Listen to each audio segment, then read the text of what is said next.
This is Yorkshire.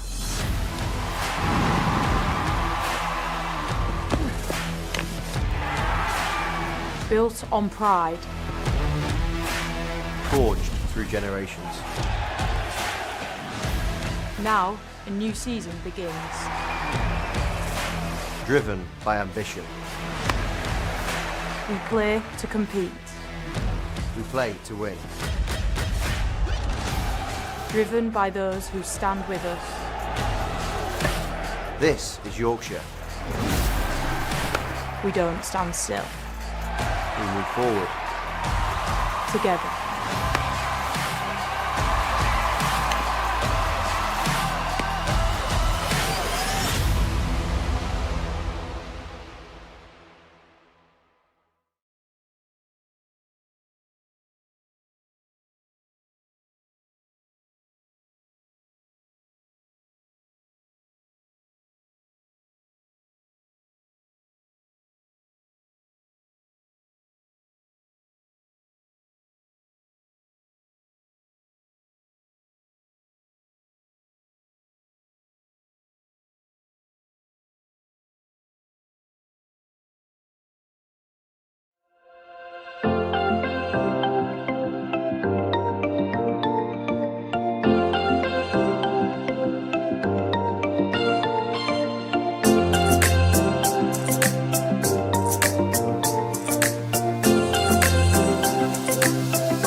And the team is then Adam Lyth, Will Luxton, James Wharton, Sam Whiteman, Johnny Bairstow skippering and is keeping wicket. There's been plenty of questions about that after that injury last week.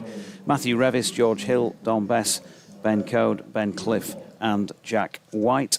And to give you the Leicestershire team, here's Adam. Yep, just 2 changes and pretty much along the similar lines and for similar reasons. Pace bowling replacing spin bowling. So Ben Mike was injured. He, of course, is a pace bowler, but he's been replaced, as has Ajaz Patel, their overseas bowler from that win. A big win against Glamorgan last week. In comes Alex Green, who took 5 wickets in the last meeting between these two, and Josh Davey, who I think is going to get us underway. As are you. And he's going to run in from the Trafalgar Square end. He's up to the wicket and outside off stump. It is left alone. I will need to leave you in a second just to give an update on BBC Radio Leicester. How glorious is this, though, by the way? I was excited to come. It hasn't let me down. The wooden seats to our left-hand side, the rolling sort of, well, the Georgian townhouses on the far side of the ground. Slight slope from left to right, but this is such a wonderful place to come and watch cricket.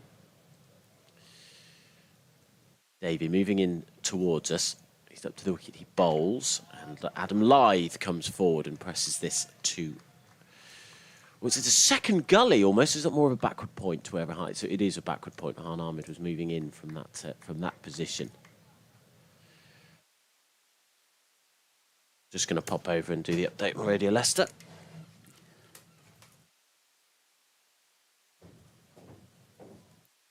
So, Holland back at his mark.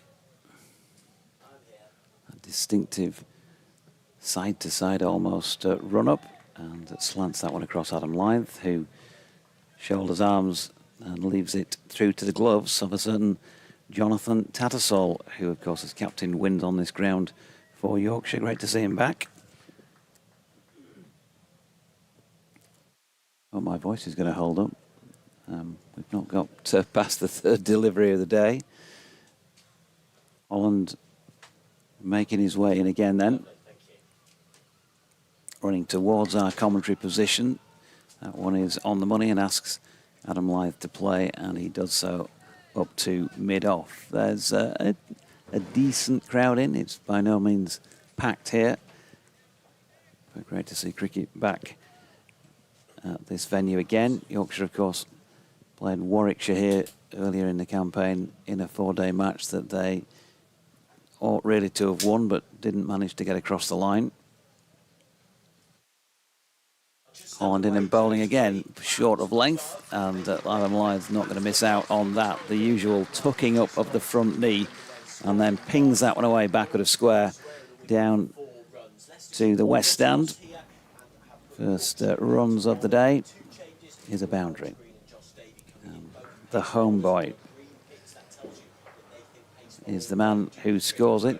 He'll be looking for a big one here. 51 last week. Yorkshire's only half centurion in that match down at Southampton. As Holland bowls to him again, and Lyth leaving on length to complete the first over at 4 without loss. Just looking back on that match down at Grace Road, 19th of June, for what turned out to be 3 days, of course. Yorkshire were beaten inside 3 days. They won the toss down there, decided they were going to bat first, and things went fairly pear-shaped quite early on. James Wharton making a half-century, but 185 all out. Handed the opportunity to Leicestershire. And of course, they never looked back. 453 all out in their only innings. And then Yorkshire managing to muster 229 second time around for just 2 points, with Leicestershire taking 23 from that match, which they won by an innings and 39 runs. Here's Josh Davey from this Peasholm Park end of the ground. That's played into the leg side by Will Luxton, and there is no run. There were questions about me calling it the Peasholm Park end of the ground last week. Why? Well, because Andrew Bosey, who was questioning me on the pitch at Southampton said, "Why do you call it the Pizon Park end? Pizon Park's nowhere near. It's just it's off at a tangent down the way." I said, "Well, it's kind of essentially behind here. It might not be directly behind the stand, but you can hear it in the background if the guns go off and all of that." It's been called various things apparently over the years. North Stand being one of them. The press box end being another one. As Davy bowls and Luxton plays that into the leg side and there is no run. But I'm sticking with, I've always called it the Pizon Park end. I'm sticking with the Pizon Park end. Are you directly responsible for naming it? No, not at all. In fact, nobody's ever asked me to name it or even what it's called. Just being told it's not called what I call it. I think you're probably the first person to ask me what it's called when you messaged me yesterday saying, "I'm just doing a bit of research ahead of the game. What are the ends called?" Which was very forward thinking. I just like to know where we're going to be sat, so I've got a little drawing on my notes. Davy. And Luxton is going to get off the mark by turning that one square on the leg side. They're thinking about two, but discretion is the better part of valour. And they decide to stay put. So 5 without loss. And that's one of those things, I mean, how many matches do you do in a season in this, a load of matches every year. I've been doing it for 9 years. And that is probably the one thing very regularly. I'll turn up at an away ground and just as the microphones are picked up, then I think, oh yeah, I've not checked what the ends are called again, because you forget from one year to the next. In some places, some are very, very obvious. But sometimes they change. So, for example, I was at Chelmsford the other week, although I wasn't broadcasting from there. But I was writing the Hayes Close end, which is the far end from the commentary box, and actually it's now changed to the Graham Gooch end. Well, and I turned up at Old Trafford to see the Sir James Anderson end as well. Yep. That had been changed. So no, I'm totally with you. I always have I've got a little circle on my notes, so I can always remember which one's close to me. 3 slips and a leg slip in place as Josh Davey comes round the wicket now to Lythe, who's got a tickle on that one, and Johnny Tattersall celebrates taking the catch against his old teammate who has gone for just the 4, looking up at the heavens in disgust, and he will do. He's left thousands of balls potentially that have been wide of off stump and bounced on this ground. He knows better than anybody how this place plays, but he has, unfortunately, from Yorkshire's point of view, been tempted into having a little fiddle at that one. And he basically just ran it straight into the gloves of Tattersall, and Yorkshire are 5 for 1. Looked to me like he's bowling right arm around the wicket, isn't he, with that angle coming back into the left-hander, that it looked like a delivery he felt he had to play. And then as with movement away from him off the seam after the angle, he then realised that he didn't need to play at it, but it was too late and was having a dangle outside off stump. Yes, Whitby boy, isn't he, just down the road. He will know how to play here. It's a good bit of bowling from Davey, who bowled very well, you remember. You mentioned the last game out in the second innings. It was he who sort of started to demolish the top order of Yorkshire, and he started well here. It's a green pitch, isn't it? It looks bowler-friendly. And there's a bit of early morning seam. Did I read Anthony McGrath saying that the Leicestershire win, and I know he wasn't mentioning it specifically, it wasn't about Leicestershire specifically, but he said it was one of the most embarrassing defeats that he'd ever experienced as a coach. Yeah. Yeah, I think that was as much a comment on Yorkshire's display as it was in terms of the merit of Leicestershire and where they'd come from in Division 1 terms, because it was the first win in Division 1 since what? 23 years. 1847. Yeah, it was, yeah. 23 years. So that obviously came into it as well, as Davey is in and bowling to Sam Whiteman, Yorkshire's new man, who leaves that one angled in towards him from outside off stump. So, yeah, it is what it is. He's thrown that comment out there because you don't do that. I don't think, if you're not genuinely disturbed by what you've seen, and they played poorly, didn't they? For those, they did. 3 days. And Leicestershire had lost 4 games in a row up until that point. I suspect if they'd lost that game, we probably would have been talking about them as almost confirmed relegation candidates. They didn't make Leicestershire work for that victory at all, did they really? It was a poor 3 days at the office. Davey in.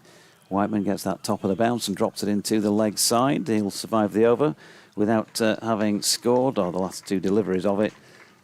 And 5-4-1 then is a good start for Leicestershire, but not so for Yorkshire. It might look green, Adam, but I wouldn't get carried away with that, because whatever they look like, they'll play well. If the sun came out, it would look probably significantly less green. It certainly always gives a little bit of assistance. They're just good cricket wickets here that John Dodds and co produce. So there's a bit of extra bounce. Yeah, it might nibble around a bit. But if you can get through the morning session on most days here, then you will benefit as the day goes on as the batting side. But you can be in for some tricky morning sessions, and it's not uncommon, as DT will back me up and say, for 5 to go down in the morning session. Ian Holland will bowl from the Trafalgar Square end. He's up to the wicket, he bowls, and there's a bit of movement in that delivery and a bit of spit up off the surface. It's an outswinger away from Will Luxton. Yeah, Holland, who's 5 wickets, but won them the game on the final day. Glamorgan were chipping away at the total. Kieran Carlson, their captain, 99 he got out for, but it was tense towards the end as Holland moves in past the umpire now, bowls, straight delivery on a leg stump line. It is clipped to mid-wicket, there is no run. And Holland brought himself on as captain, and his figures, 5 for 19 off 24 overs. He bowled 12 maidens. He basically just stuck it on a spot just outside off stump, waited for the pitch to do its thing. There'd be one that would sink in the pitch or one that would jump up. And here comes Holland again. In he bowls. Forward comes Luxton. And plays it straight back to the bowler. It sounded pretty grim, yeah. Incredibly metronomic.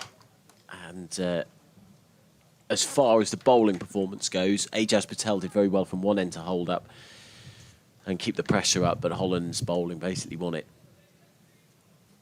on his own, to be honest. He's such an important player for Leicestershire with both bat and ball, and with the captaincy too, and he comes again and bowls. Straight delivery, again on that off-stump line. And Luxton drops and runs very well, and you can see why that got a decent round of applause from the Yorkshire faithful. Got a left-hand, right-hand combination, so the field swaps round. We've got a great view. There's a very nice crowd in to see this. You imagine people who come over from all over the county. I'm sure loads of people have come up from Leicestershire too to watch one of the highlights of the domestic cricket season, a first-class match at Scarborough. 3 slips, a gully, backward point, mid-off, mid-on. There's a cover and a third man. Just ran. I have to poke my head out of the commentary box to be able to see him. Here is Holland, right arm over the wicket to the left-handed Whiteman, who puts his front pad and his bat in front of the ball, and it dribbles out to backward point. You've got the wooden seats that rise on the slope to our left-hand side, the pavilion just in front of us. Is that where the members sit? Well, yeah, members, they can sit obviously where they like, but they tend to sit in front of the pavilion and not inside on the balcony. Yeah. Lovely Victorian pavilion. Holland in, outside off stump, left alone with the angle. And that is the end of the over. The score is 6 for 1.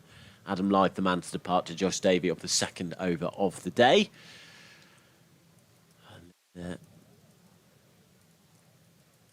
carry it round, some small stands, basically just follow the ground around. The hospitality tent to the right-hand side. You've got the Georgian townhouses, plenty of B&Bs and hotels in them. And then Victorian terrace streets to the right-hand side. You just see, I think, Scarborough Castle poking up from the top of them. So, Josh Davey having picked up that early wicket. Fairly lengthy run up. He's going to make his way in now then. Nice measured sort of run up, and he's bowled him.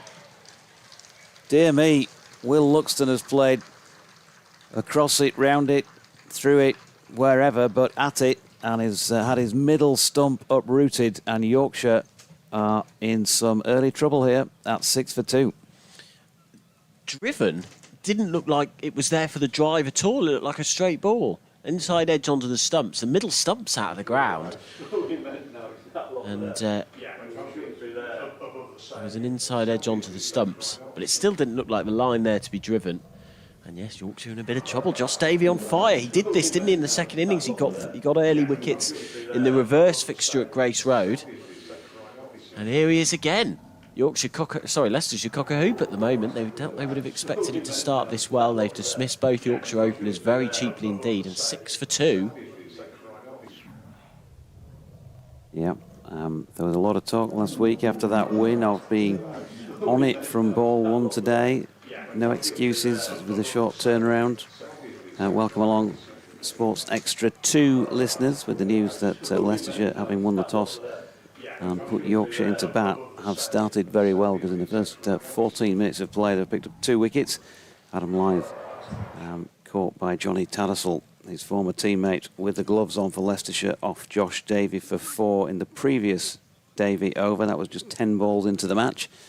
And now Will Luxton, his opening partner, has just played one and heard the clatter of the ball on his middle stump, which was uprooted. He's gone for 2. The first ball of the 4th over, so the Yorkies in some trouble. They would have known it wouldn't have been an easy proposition, and undoubtedly I think they were going to have a bowl first themselves had Ian Holland called incorrectly, but he didn't. Called tails it was, and Leicestershire have got their tails up, the Foxes, as Wharton leaves one from over the wicket. Right-handed, of course, James Wharton. Yorkshire's at number 4. Quick word with Sam Whiteman. They've gone 3 slips and a gully, a point, left a gap through the covers. There's not been anything to drive from either bowler just yet. Ian Holland's put himself in at mid-off. We've got a mid-on, mid-wicket, and long leg is just up inside the boundary rope. Davey in again. That's clipped off the legs by Wharton onto his pad, but he's immediately off the mark and coming back for a second here, and will comfortably get home for a 2. So 8 for 2. Yorkshire, by the way, for those who weren't with us at the top of the broadcast, have made 1 change from last week. Jack White back in for Jaffa Chauhan. White split the webbing on his left hand. The first ball he bowled in that 50-over match against Nottinghamshire that Yorkshire lost in the playoffs of the Metrobank One Day Cup.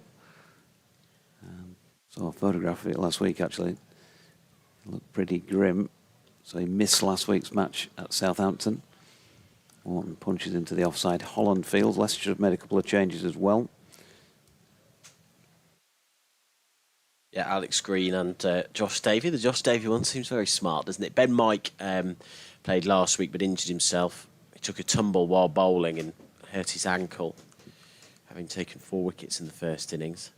But again, it's an interesting one. You know, how often do you leave your overseas bowler out? That's what Leicestershire have had to do quite a few times, because they get in a spinner and some pitches just don't suit it. Davey in. Ooh, it's a tight leave, but a good leave by James Wharton. Bowling quite, it almost looks like off-cutters that Davey's bowling. Getting the ball to move in to the right-hander. I think that's how he's basically got both of his dismissals. Forcing a play on, a drag on, and getting a nick. 2 big wickets, really, in the sense. I mean, Adam Lyth just a big wicket per se, but Will Luxton made his maiden first-class 100 here, big 100 as well in that match against Warwickshire. Good memories of scoring runs here. Ooh, good delivery by Davey. Wharton with his back foot across, but then holding his position, playing the original line to a ball that nips away. Good stuff from Josh Davey, who's now bowled 2 overs for 3 runs and picked up both wickets to have fallen.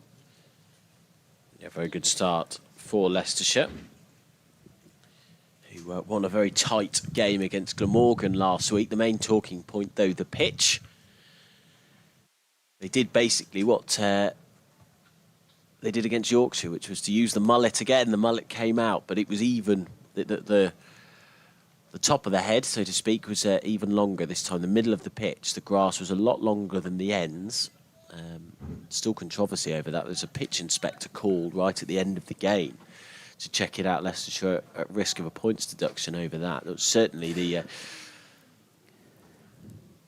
danger for them. Whether it happens, who knows?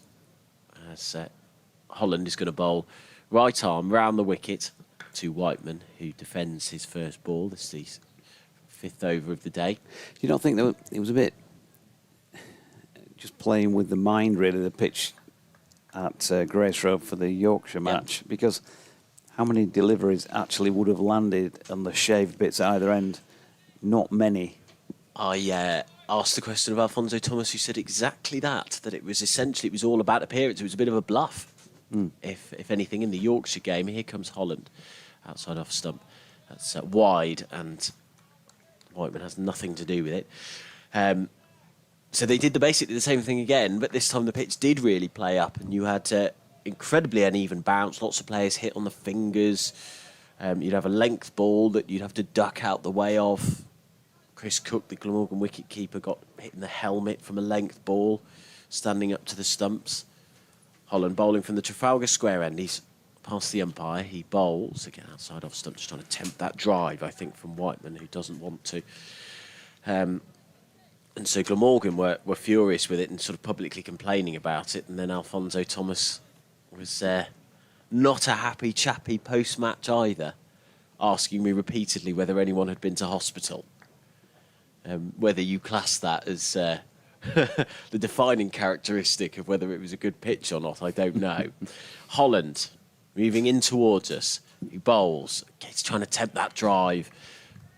Full length outside off stump. Whiteman raises his bat above his head and leaves that to go past him. But a big win for them. It's 2 wins in a row, off bottom for the first time since April. They have hopes now of avoiding the drop, which before that first game at Yorkshire, I think they were miles away from. In comes Holland, bowls, straighter delivery this time, moving back into Whiteman, who plays a forward defensive shot back to the bowler. Yeah, DT just off air at the side of us used the word wasted to the previous Ian Holland delivery, and on this pitch, I think there's been some, as the word goes these days, data produced about how much further you have to bowl, particularly from that Trafalgar Square end of the ground, how much further up the pitch you have to bowl to get kind of the same result as you would elsewhere. And he bowls. That's a slightly straighter delivery, and Whiteman is forward, almost walking up the track to that, but plays a defensive shot, so that is the end of the over. 8 for 2. I think you're talking roughly half a metre further up the pitch, because there's just that little bit of extra bounce, you know, if you want to hit the top of off. So that is probably not an easy thing to immediately drop onto, particularly as an away bowler when you come here. If you get that right early doors, then you could be in business. From this end, not quite as marked, but Josh Davey, he's done well enough so far, hasn't he? He's got both wickets, and here he is bowling to Wharton, a ball that jags back and is clearly going over the top. But he was going to go up for that, and why not? So you need to be bowling fuller, is that what you're saying? Yeah, particularly from the other end. So I always cite the one that stands out in my mind, probably 3 or 4 years ago. Surrey came here and Jamie Overton bowling from the Trafalgar Square, and in the first innings, you know, virtually every delivery almost was just a bit too short to have hit the stumps, even if you'd have stood there and just watched the ball go by. He was missing on length. Here's Davey bowling, and Wharton, that's a good length from Davey, and Wharton cannot commit forward to that, and he's anchored at the crease and the ball nips on him. A good note by Josh Davey. And so Overton, it took him the entire first innings to really get used to where he needed to bowl, and in the second innings he got 4 or 5. And he'd finally settled into the right length. But that, obviously, you know, for an entire innings can cost you a match, can't it? Yeah. Or set you back in a game. if you've got, more than one bowler who's doing that, because the batters who play here regularly, the Yorkshire players, are a bit more accustomed to the length they can leave at. Davy bowls, and Wharton flicks that one away square on the leg side. He'll pick up 2 runs here. Had a good do in the marquee down the west side of the ground last night, doing a bit of a Q&A with some of the 2001 team that won the championship, sealed it here against Glamorgan 25 years ago as of a few days back. Who are you talking to? David Byers, who captained that side. Craig White came. Obviously Anthony McGrath was around, and Gavin Hamilton as well. Just managed to get the 4 of them as Holland is in and Wharton defends, mainly because I think about 8 of that squad, if you think of some of the big names, the Michael Vaughans and Darren Goffs, Matthew Hoggart, I think they're all at Lords today for the test match, doing various bits and bobs, and so couldn't be here. And there's a few others besides that who couldn't make it for one reason or another. Matthew Wood, who played and had a good season that year, he's now on the Yorkshire staff, but unfortunately he was with the twos down at Northampton, I think it was, last night, so also unable to make it, but still had a load of fun as Davey is in and bowling, and Wharton with another solid block. Just reminiscing about those days, talking about the characters who were around in that team. If you remember it, you won't remember because you're too young, but it was the first time Yorkshire had won the title for 33 years, so that was a huge gap for a county that's won it 33 times now. Emmett was doing his bit on the microphone as the MC, comedy MC. Great job. And Jeff Miller spoke as well. Always great to listen to Dusty, as Davies' final ball of the over was left by James Wharton. So 10 for 2 after 6 overs now. So yeah, the suits are back in evidence down at the marquee. I think there's a couple of hundred in again today or more for the hospitality. I'm sure they'll be enjoying themselves. It's a good day out, that, isn't it? It is. By the seaside in the marquee.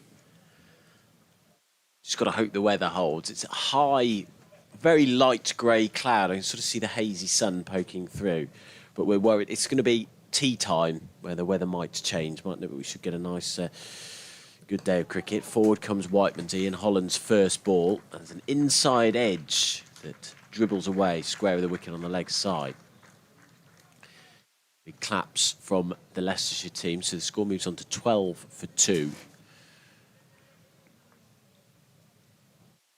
It just feels like Davies getting the ball to talk this morning in a slightly different way to Holland, but it might be because of what you're saying, which is that there's almost a really discernible difference in the way that you have to bowl from each end. Here comes Holland, right arm around the wicket, outside off stump, the ball hoops back in to the left-handed Whiteman. That's more of the length that you want to be bowling from that end. I mean, Ian Holland, although you kind of look at him from a distance and think he's almost military medium, isn't he? He does zip the ball around, and if he gets conditions in his favour with a bit of overheads, as we've seen down at Grace Road, he can be a dangerous character.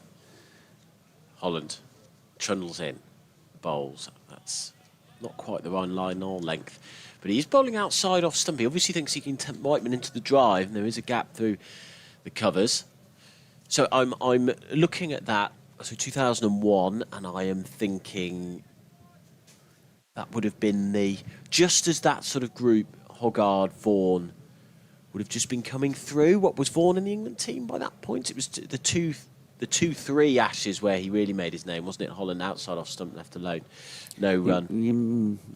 Good question, actually, without looking at the facts. Yeah, it would have been round about the time he was making his way into the side, whether he'd actually debuted or not, I can't remember. Craig White certainly had been sort of in and out of the England side. I think Craig got a 1 Test 100, which happened to be in 2001 later on that year. Holland past the umpire. Oh, and that really nips in. You are right. There's a distinct difference between just pitching the ball up a little bit fuller in terms of getting the pitch to talk. That jag back off the seam, and you can tell if you just bowl that little bit fuller, you are really getting some movement. Michael Vaughan's test debut was... Oh, Michael Vaughan's test debut was in 1999. Was it 99? Okay. Yep. Holland, outside off stump, left alone, just dragged that length back a bit. And so Whiteman was able to leave that comfortably. End of the over, 12 for 2. They'll have obviously got plenty of intelligence on what goes on there, the bowlers for Leicestershire, through Johnny Tattersall, who's played here many times. Had some good days here as well, did Tats. He'll be hoping for another 3 or 4 of those over the course of the next few days. 12 for 2, 23, James Wharton is on 4, and number 4, Sam Wharton, is on 2. And it's Wharton who is on strike. Still the 3 slips and a gully. The crowd at the moment becalmed. Yorkshire at the moment becalmed, and a good delivery by Davey, which gets through past the inside edge, I think, of James Wharton's bat. There was some extra bounce about that. Johnny Tattersall reaching to take it. Sam Whiteman leaning on his bat at the non-striking end. I'd argue that in his short time with Yorkshire, his first season, that probably his best knock was the one that he played here against Derbyshire just the other week in the 50-over competition. He didn't quite get a ton, finished on 94, but he ran that ball around really well with George Hill so that Yorkshire could get home in their chase with just 4 balls to spare. Very sort of measured, well-timed knock as Wharton leaves one wide of off stump. DT's obviously picking up some messages in the background. Popular man.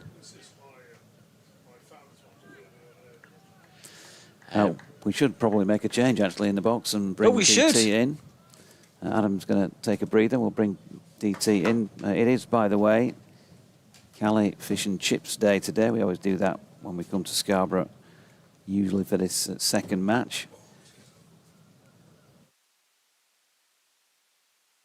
In a moment, because Davey is in and bowling, and Wharton with that ball jagging back at him, copes with it of a fashion and drops it into the offside.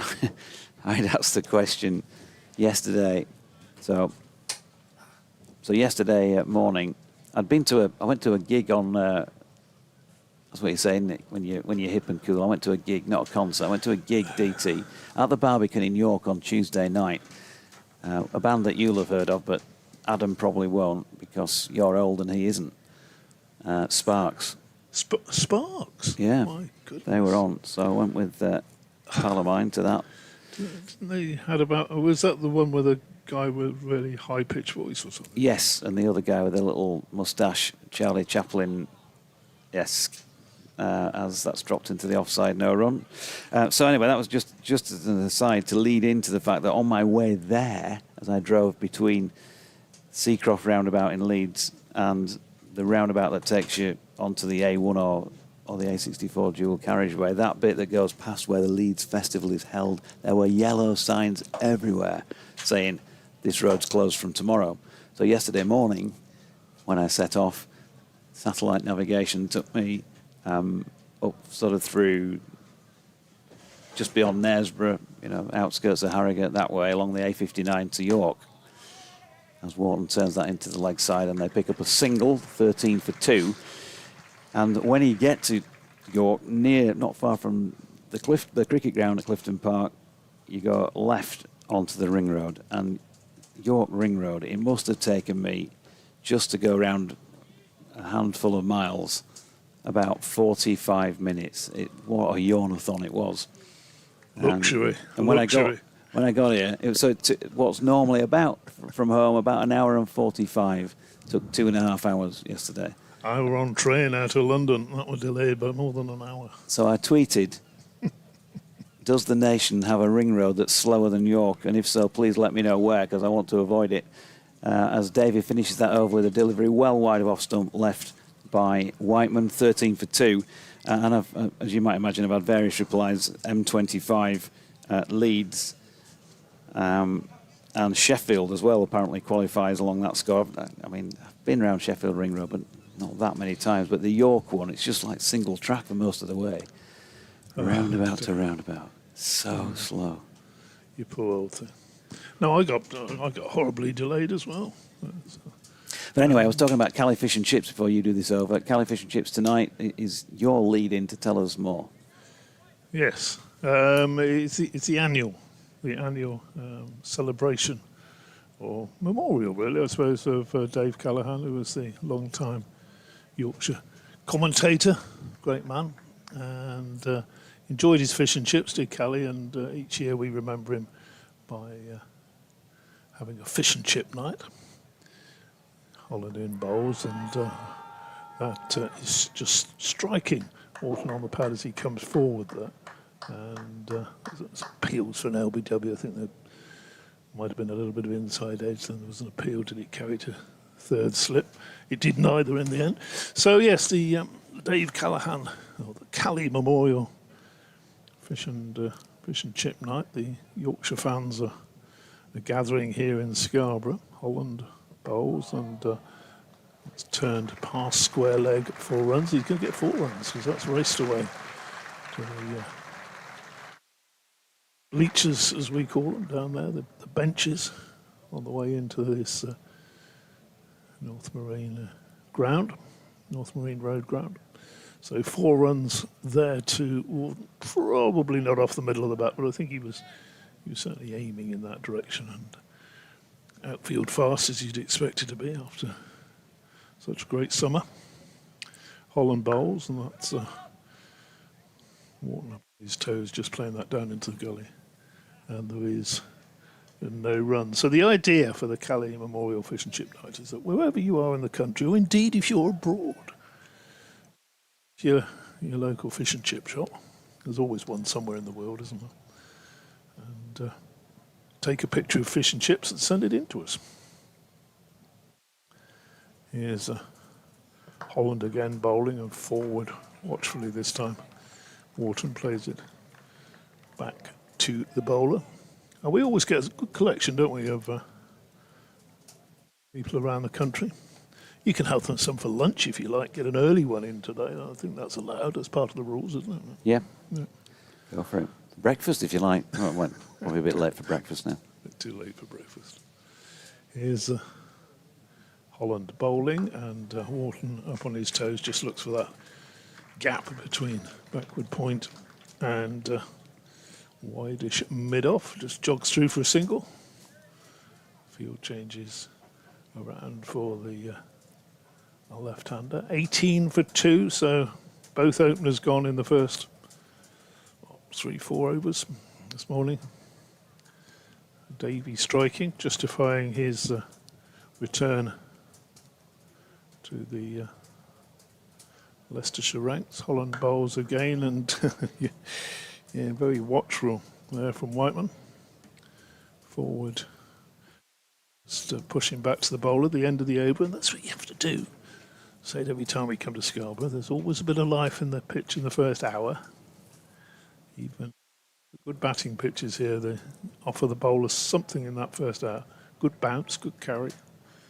And I think Leicestershire had no hesitation in bowling this morning, choosing to bowl. And the inside knowledge from Mr. Doidge is that Yorkshire would have bowled as well. Here's Davey at the Peasholm Park, or whatever end you like to call it, end, and bowls, and Wharton punches to mid-off. Oh! And it's been misfielded by Ian Holland, not really setting the skipper's example on that one, and allows Wharton to rotate the strike. Oof, 1 run. That was coming to him at no pace at all. It had almost stopped, hadn't it? Yeah, I mean, when you see a fielding, it always takes me back to junior cricket days, because that's when, you know, a lot of those little silly sloppy errors happen. I know they happen in adult cricket as well, but when you're first learning the game, and that would be one of those, wouldn't it, where your coach would be giving you the dismissive head shake from the side of the field or whatever. Get down, bend your back, make a barrier if you can't stop it, that sort of thing. Davy bowls, and that's wide of off stump, and Whiteman leaves. Yeah, he's obviously got other things on his mind at the moment, the Leicestershire skipper. And to be fair as well, we couldn't see from our position, but the outfield is a little bit bobbly. I don't think I'd want to be fielding down at fine leg this morning. There's quite a few bare patches. You're going to be very careful if your ball's coming at any sort of pace down there to make sure you've got something behind it. Davy will come in again. It's wide of off stump, and Whiteman once again leaves. I popped into the members forum this morning. Gavin Hamilton talking to the troops, and Colin Graves addressing the question of demutualisation. Was it a lively meeting? And I don't think I've ever attended it. A meeting that involved Yorkshire members that was not thus, David. Josh Davey makes his way in again. Ooh, good delivery. Nips away on Sam Whiteman. Three young men enter the arena, one with a football in his hand, and he's just dashing along behind the side screen. So he knows his cricket because he's made sure he's out of the way and clear before this next delivery. The other two are lingering a little, but these are the potential future Yorkshire cricket players. Who knows? Yorkshire cricket supporters, players of amateur cricket perhaps, who come and watch some cricket like many of us do at professional level. And it was the future that Colin Graves was wanting to talk about with regard to demutualisation, as Davy bowls another good delivery. He really is bowling well, Josh Davy, in these early stages. And Whiteman just plays the original line on a ball that nips away from him. I remember one particular day, probably fairly early on, following Yorkshire around doing the commentaries, Josh Davy and Lewis Gregory in tandem down at Taunton when Josh was down playing for Somerset, tying some of the Yorkshire top order in knots with a little bit of assistance from conditions, and he's got that again here, and he's a skillful bowler. Bounding in once again. This time he's thrown it too wide of off stump to tempt Sam Whiteman, who remains on just the two. 11 to James Wharton, 19 for 2. If you joined us more recently, what 42 minutes into the day's play here, Leicestershire won the toss, put Yorkshire in, and Yorkshire lost Adam Lyers to the 10th delivery of the day. A ball that he could have left undoubtedly, but he was just tempted in, hadn't quite got the eye in on the leaves at that point, and Davy managed to get him early, caught behind by Johnny Tattersall for 4, and then Will Luxton, the ball that might have nipped slightly on him, bowled by Davy off an inside edge that took out his middle stump. He made just the 2, 6 for 2 at that stage, 19 for 2 now. And Holland from the Trafalgar Square end bowls, and again getting well forward. James Wharton there, that one striking him on the pad and going out to the gully. 3 slips gully, backward point, wideish mid-off, or call him extra cover. No, he's a mid-off, isn't he? Then just the 3 on the onside, the mid-on square leg just in front of square, and fine leg in that rough patch down in front of the pavilion as that next delivery is a cracker, I guess. He was just playing the line, though. We're going to give him the benefit of the doubt that he just played inside that one. And it's gone through to the keeper. No run to be had there. It's hard work for the batters at the moment. 19 for 2. Wharton's just got... Wharton's got 11. It's rather using. Whiteman's on the 2. Here's Holland bowling. And again, through to the keeper. No run there. I say it's confusing because Sam Whiteman, who came in at number 3, is actually number 4 on the board. He's got number 2 against his name. 2 for number 3, who's wearing number 4. Who's on the board as number 4. There you go. Someone's going to shout house in a minute. It's a very measured approach from Holland. Bowls and it's through to the keeper. No runners. Doidge said earlier has it been unkind to call him military medium? I think that's what he is, isn't he? He doesn't pretend to be anything more than that. Just puts the ball in the right spot and gets a little bit of movement. He's a county cricket bowler, isn't he? Yeah. And interesting that Leicestershire have started with the two medium paces rather than the younger, sharper lads, who I'm sure we'll see shortly. Holland bowls, and that's worked away by Wharton to that fielder who's sort of halfway between mid-wicket and square leg. No run to be had there. Links between these sides, DT, I suppose, apart from Johnny Tattersall playing now. The most famous one, Illy? Illy? Yeah. Raymond Illingworth? Yes, what about You him? remember him? Yes. Marvellous skipper. Here's Holland bowling again, and that's left alone. Sorry, he's a bit deaf, ladies and gents. Sorry? I think he played for both counties, didn't he, with some success, David? I've had my lunch. He did. He was a sort of little bit of a fractious leaving of Yorkshire and maybe a lively meeting or two before we went off down the M1.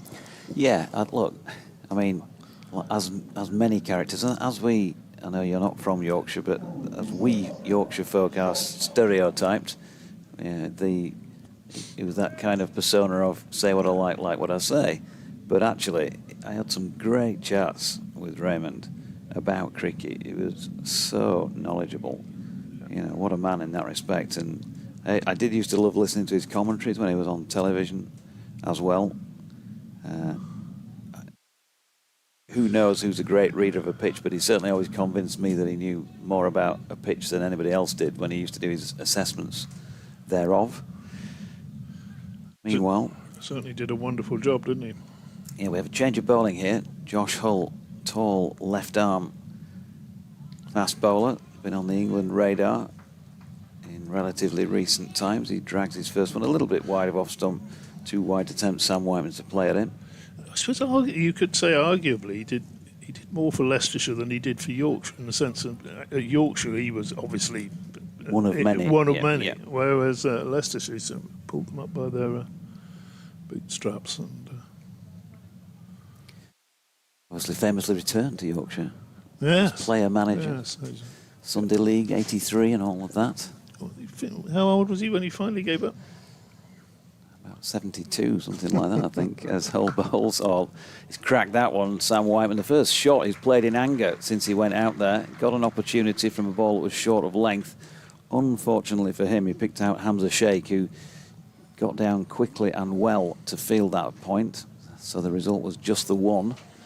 Would have very easily been 4 had Sheikh not been so athletic there. Yeah, his hand will be stinging, I think, from stopping that, or half stopping it. He just rolled a few feet behind him, didn't it? So, yes, I doubt very much whether Johnny Tattersall will have quite the same effect as Illy had. We moved down the M1.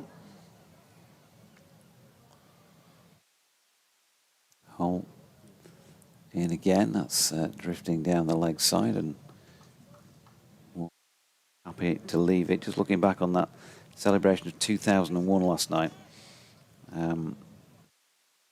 the bowling cohort that the Yorkshire's skipper could call upon was just so very strong, which you'd have to have, wouldn't you, to be able to lift a title.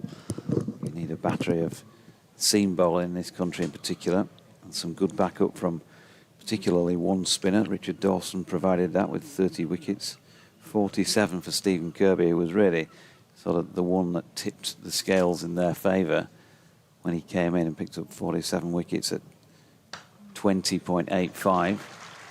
Lovely drive here to a ball that Hull offers up with a bit of width. Smashed away through the covers. Gimme, really, that was, wasn't it? Full and outside off stump, and just had to lean the bat on it. Fielder now going back to the ropes. It's a bit early for that, surely. If they can save a few runs out there, but, well, you wouldn't mind seeing that as a batter. 24 for 2, Wharton on to 15. The sun is beginning to break through, and that's a beautiful shot by Wharton again.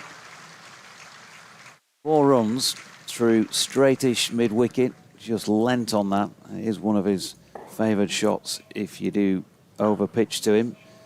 And it was a cracking effort, and while he's not got the weight of runs that he or Yorkshire would have wanted, I don't think, this season. I keep saying this, he's timing the ball so well.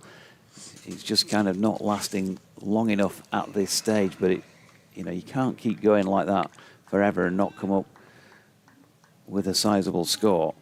So he's having to be patient. Yorkshire being patient. He's on to 19, so he's got a start here. No more than that for the moment as Hull bowls, and this time he's across, and again timing that really well to Hamza Sheikh in front of square on the leg side. So expensive start by Josh Hull. 29 for 2. You can see why they like Josh Hull as a future prospect, though, can't you? Tall, left arm over the wicket, a little bit of pace about him. Obviously needs to groove his action and just tighten up. And there he's outside the off stump, straying onto leg stump. You've got to top of off. You just get it consistent, but he's got the attributes. Ah, dear. That last glass of wine at Alessandro's last night. I'll call you dentist if you like to bring your extra set and you can slip them in. Holland continuing down the hill bowls, and that's just striking Wharton and going down into the gully. A bit too high for any appeal there. But no, he's, I guess, dear old Mike Hendrick talking about an Irish bowler, Boyd Rankin, tall lad. Do you remember Boyd Rankin? I do. Played with Warwickshire. And, do they play cricket in Ireland? His Holland bowls again and pushed into the offside. Oh, yes, no, come on. You're going to have an easy one in the end. They galloped through for a little single. And as he famously said, he said, great prospect. He said, I can teach him to bowl. I can't teach him to be 6'9". And that's really where you start from, isn't it? If you've got a much smaller physique, then no matter how much effort you put in, you're never going to get quite that same result. Next delivery, bowls, and that's through no run. Having said that, Harold Larwood wasn't the biggest. 5'8", something like that. Would have to be in the shake-up for greatest fast bowlers in England have ever produced. Some of the footage from the old black and white footage, it's just brilliant to watch, that, isn't it? When they slow it down as well. Here's Holland round the wicket to the left-handed Whiteman. He plays that to mid-wicket, no run to be had there. Duncan Hamilton, fantastic writer. He's done a very good book on Harold Larwood, and it's really worth a read. But about when he first went for his trial at Nottingham,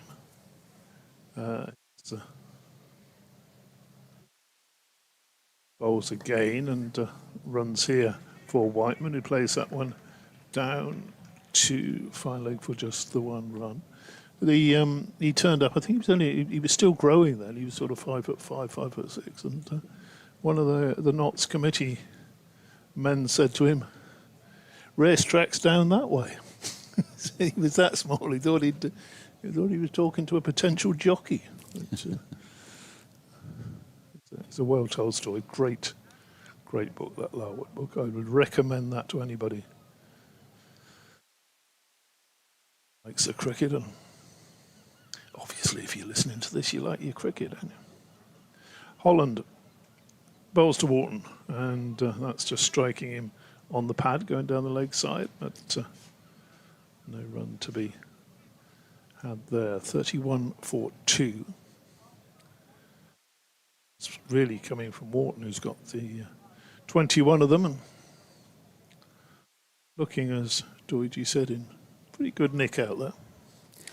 He's looked in good nick for a while, as I say. Just the way that he's been waiting and timing for the ball, but then he's found a way to get out. And, sometimes you get a good ball.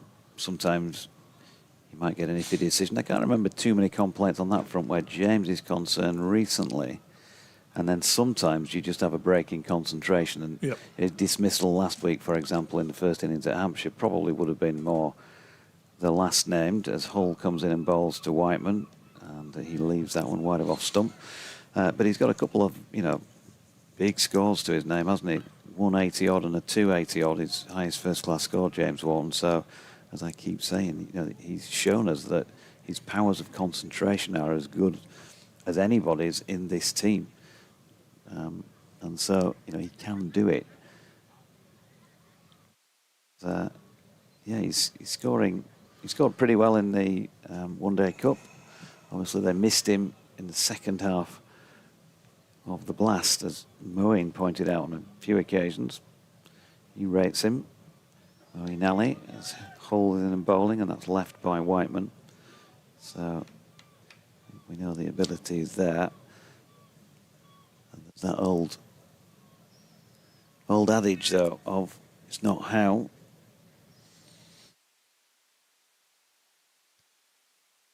See, is how many, isn't it? Yep. Yeah, it's... And Sam Whiteman, will be similar. He's got a 100 earlier this season. He obviously missed quite a few games after he took that blow. So he's been working his way back in. I mentioned that really good knock here in the 50 over comp. So Hull bowls to him now, and he turns that one off his legs, down to the long leg for a single.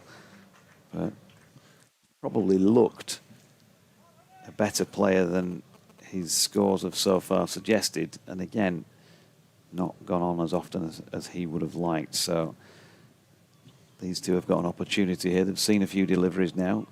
That second wicket fell the first ball of the fourth over. We're into over number 14. Interesting stance that Whiteman's got. He's sort of David Gower stance of old, just sort of slightly open and feet pointing out into the covers. Hull bowls, short of length. One drops that into the leg side. In fact, didn't manage to get batting kit on it, just maybe a bit of thigh pad. And before you argue, that's also a batting kit. Yes, I know, but you know what I mean. Didn't get bat or glove on that leg by signalled. 33 for 2. Bring Adam back in a minute or two. Do you have a 12 o'clock update? Yep, okay, when you finish that.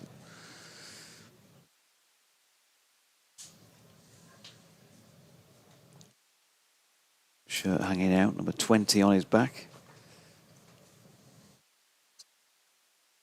Again, blocks. So Hull just getting a little more length, used to the length he needs to bowl here. After that first over went for a few. Salt before vinegar or vinegar before salt on the fish and chips tonight? Oof. Or both at the same time? Good, aren't they, by the seaside fish and chips? You'll tell me anywhere in Yorkshire the fish and chips are good, but particularly good by the seaside. Yes, Hull will drag that one well wide of off stump, but an easy leave for Sam Whiteman. And still reasonably priced, still given how sort of takeaway food and Generally, you know, eating out seems to have just rocketed up in price of late, and you still get fish and chips for, well, I mean, my favourite, the old Kirkstall Fisheries in Leeds. That's £8 or something for a proper serve and whatever, which is it's not so bad. Big smile from the owner when you go in there, John. He always looks serious. And there you go. Who have we got coming on here? Tom Scriven.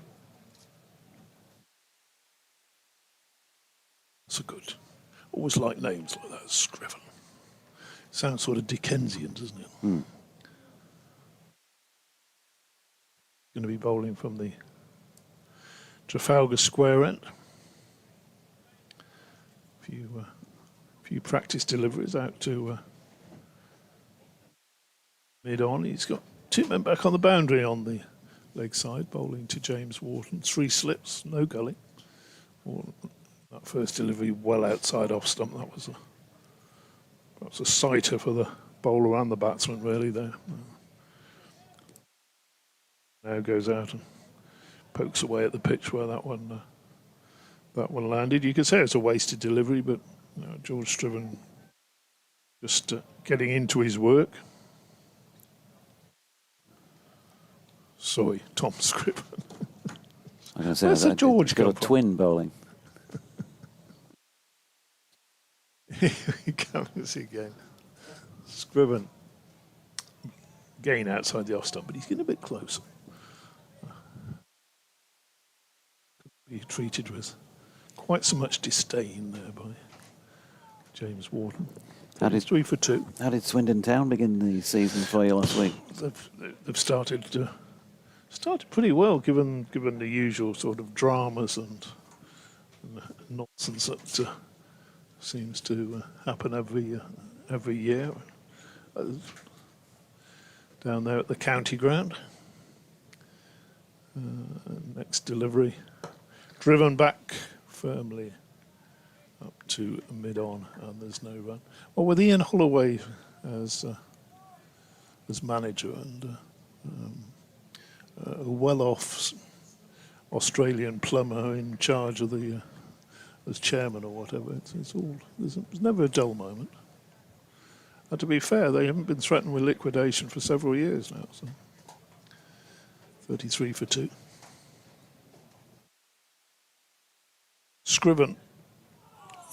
That one's much closer to the off stump and left alone. It goes through the keeper. And your team, the Rhinos, they're making a good start to the summer as well, I think.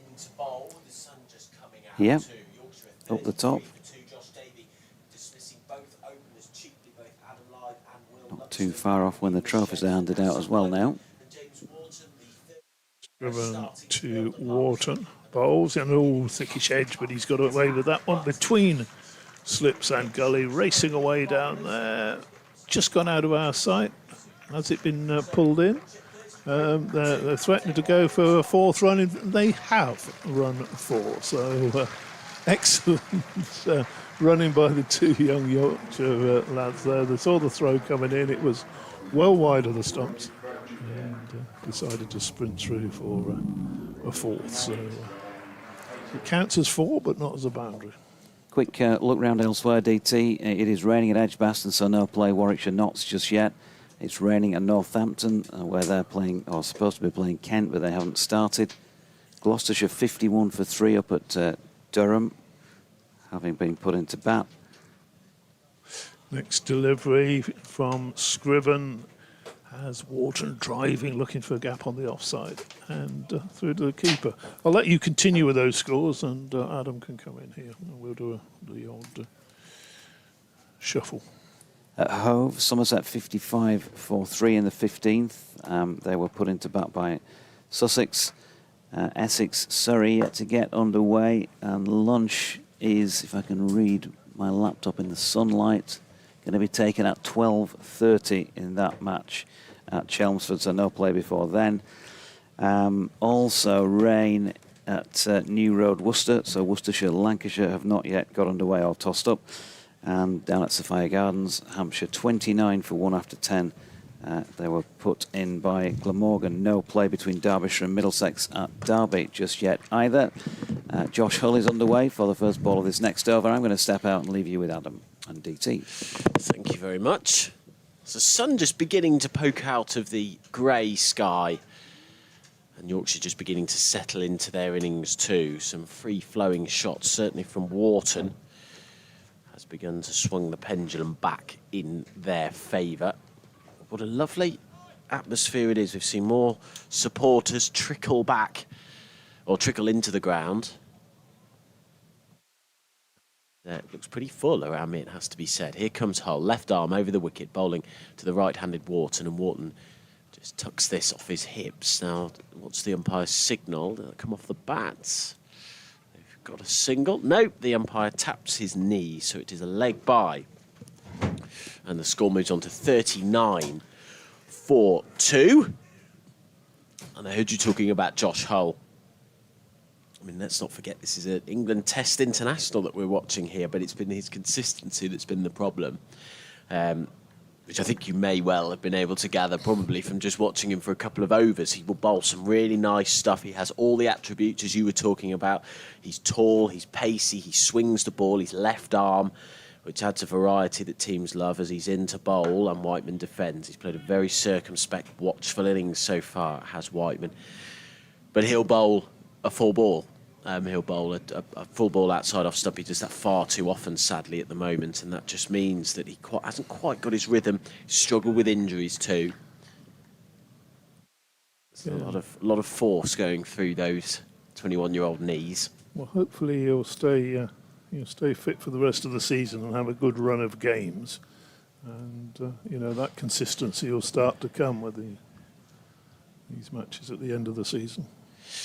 So, Hull bowls, and that's cut by Whiteman. One of the first shots in anger that he's played. It was, again, sort of what I'm talking about there, that loose delivery outside off stump, swinging away from him. And he cuts it out to third man. He's got wide out there. 40 for 2. Whiteman moves on to 7. But these two have batted well, I think. Nice sort of yin and yang attribute to it. Wharton's been a bit flashier. He's faced more deliveries, but has looked to play more. 3 fours in his 25. But Whiteman has been equally as frustrated, blocking out the Leicestershire bowling attack. Hull is in. He bowls down the leg side and shoulders arms, does Wharton, and lets that go. Well, they've got a pretty strong batting lineup, haven't they? Yorkshire with Matthew Revis due in next, and Johnny Bairstow, you'll have heard of him. Yes. George Hill, very, very promising all-rounder. Yeah, he looks a real Yeah, he needs. player. He is indeed. I'll ask Jonathan this. I'm surprised I haven't seen him in the England discussion, if I'm being honest. Maybe he has been and I've missed it. Hull moves away from us now. He bowls. It's a straighter delivery that comes back into him on a leg stump line. Shake is out there fielding. It's gathered in by deep backward square leg, and they run through for 2. Brilliantly run by these two. It's been a feature of this partnership, hasn't it? Good running between the wickets. They've made 3s from what would have been 2s, and they made a 2 from a 1 there. 42 for 2 at the end of the over. Wharton is on 27, and Whiteman is on 7. Hull's over. Yeah, but going back to George Hill, I think, I don't know, but I think what's holding him back is maybe he's a yard. He needs to be just a yard quicker with his bowling. I'm not saying he needs to be a yard quicker, but I'm saying that seems to be the perception that, he's a very good fast medium bowler, or is it medium fast? No, it's fast medium, isn't it? And runs wise, he's come back with the bat a fair bit. Then Scriven bowls, and that's striking. Has it actually gone into his flap of his pad, hasn't he? As he's But- pushed forward Sam Whiteman. Yeah, and he.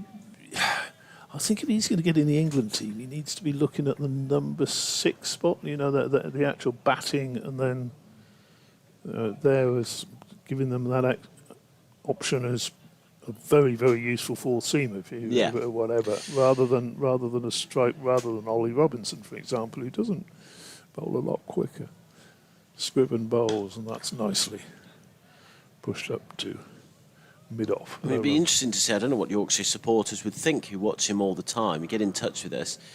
But I'm looking at his stats. He's the second highest run scorer for Yorkshire this season. Yep. He's the top wicket taker and the 5th highest wicket taker in the whole of Division 1. I don't know what more you can do there.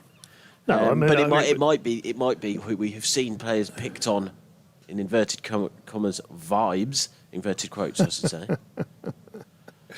Scriven bowls, and that's worked away down to square leg. It's diving stop down there. They're thinking of a third, but good throw coming in, and just the 2 runs. Yes, it was perhaps we were talking about Railingworth earlier, and maybe vibes is not a word that Mr. Illingworth would have said too many times when he was either captaining or indeed chairman of selectors.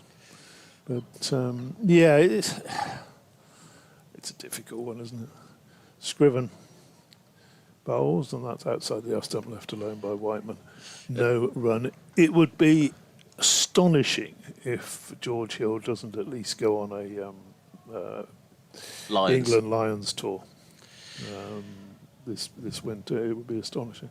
Just England, you feel England need that balance to their side. Of course, ironically, the other player who you would discuss as adding balance potentially to the England team is out there on the field right now, and that's Rahan Ahmed, who seems to be ignored at the moment, certainly test team-wise, in that he could bowl spin if needed, but is there as a batter. Scriven bowls, defended, and again, no run, down to backward point. It does seem to... Again, it might just be our perception, Adam, that there does seem to be some players that are in regardless, as you say, picked on vibes, and others you're thinking, well, what's he done wrong? You know, why is he being overlooked? Scriven bowls. Oh dear. So Wyman very nearly played on there. He's played that down into the crease, and it's bounced behind to the keeper. And that's the end of the over. I agree with you. I think, ironically, having talked about Hull, and I'm a big fan of Hull, but I think he was one of those players, ironically, who was sort of picked on vibes and on attributes. And you see other players who you are surprised to be seeing left out that don't seem to fit whatever seemingly arbitrary set of attributes players need to have. Folks, I suppose, probably at Surrey being the main person that you would... absolutely criminal that he's not playing. Here is Hull. It's going to continue from the... And it's a beautiful straight drive from Wharton. Lent into that full ball from Hull, just over pitching slightly from the Peasholm Park end. Lent into that, did Wharton beautifully. He moves on to 31. He's had a lot of energy about this innings, and he extends that further. 48 for 2 is the score. Yeah, Ben Folks, it's not as though he's the best wicketkeeper in the country and he can't bat. He can bat really, really well. You know, arguably you'd say he's one of the 20 best batsmen in the country. As Hull in, that's a much straighter, much better delivery that draws an inside edge from Wharton. Gets a single, every run being met with a decent round of applause. I've gathered, I get the sense here that this is as a radio man, that this is a very sort of acoustically loud ground. It feels like every ripple of applause seems very loud in here. I think it's all the noise is held in by the Georgian high townhouses around the ground. There's actually no supporters in front of us. We're in a condemned stand. And you can still hear that ripple of applause, I'm sure, coming through your affects Mike as Hull bowls outside off stump. It's left alone. Yeah, well, that obviously, I would love to see spectators in front of us in the ground full, but this end has for the time being, been deemed unsafe. But it is, they say, when you have your effects mic out and there are people chattering just underneath, it can be very can be very distracting. But it sounds very warm, and the noise coming from every run feels very lush. 49 for 2 is the score, and it is the left-handed Whiteman who will face Hull. Left arm over the wicket, bowling to him. Big, tall figure, hair bouncing as he charges in. He's full outside off stump and forward comes Whiteman and defends. How many balls has he now faced? It will be quite a lot. 44 deliveries for his 9. But as I mentioned earlier, these two different approaches to the innings, but I think equally as effective in frustrating Leicestershire. They got 2 early wickets this morning through Josh Davey. Adam Lyth caught behind, and Will Luxton bowled, his middle stump castled. You can see the seagulls in the background, very pleasant sight at Scarborough. Leicestershire have never won here in the county championship in 10 attempts. Here comes Hull, he bowls. It's 2 straight. And that's glided away to mid-wicket, and there's the 50 up for Yorkshire. They've done well, haven't they, from 6 for 6 for 2. They've done recovered very well. And These two have done very nicely. Whiteman on to 10. yeah, well, Whiteman is now just starting to reap the benefit of his very watchful start. Batters as number 3 should bat. Do get in touch with us, by the way. We'd love to hear from you, wherever you're listening. lesscricket@bbc.co.uk. Now I'm going to do a test on you in a second. Hull moves in towards us and bowls. Forward comes Wharton and defends. When I say less cricket... Well, I was going to say, it does sound as though it could be LESS cricket, which we don't really want. It's the LEIC. LEICS. LICS. Yes, as in you'd write it on a letter. Okay. What I thought was a sensible decision at first. It seemed obvious when it was written down in front of me and I got to choose the email address. When I suddenly realised how to explain it, and it seemed stupid. But LEICS cricket, if you're a Yorkshire fan or a Leicestershire fan, do get in touch with your thoughts. What are you thinking on either team? Both teams start. Aren't we asking for what people are eating? Well, yes, it's Cali Memorial Fish and Chip Day today, which is probably a new concept to you, Adam. It is, but I met Callie. I did a couple of games with Callie back in the day, so I know. Lovely man. What a lovely man. Lovely man. He loved his trips out to Scarborough, and he loved his fish and chips. And to remember him, he died, what was it? 2018. 2018. And so...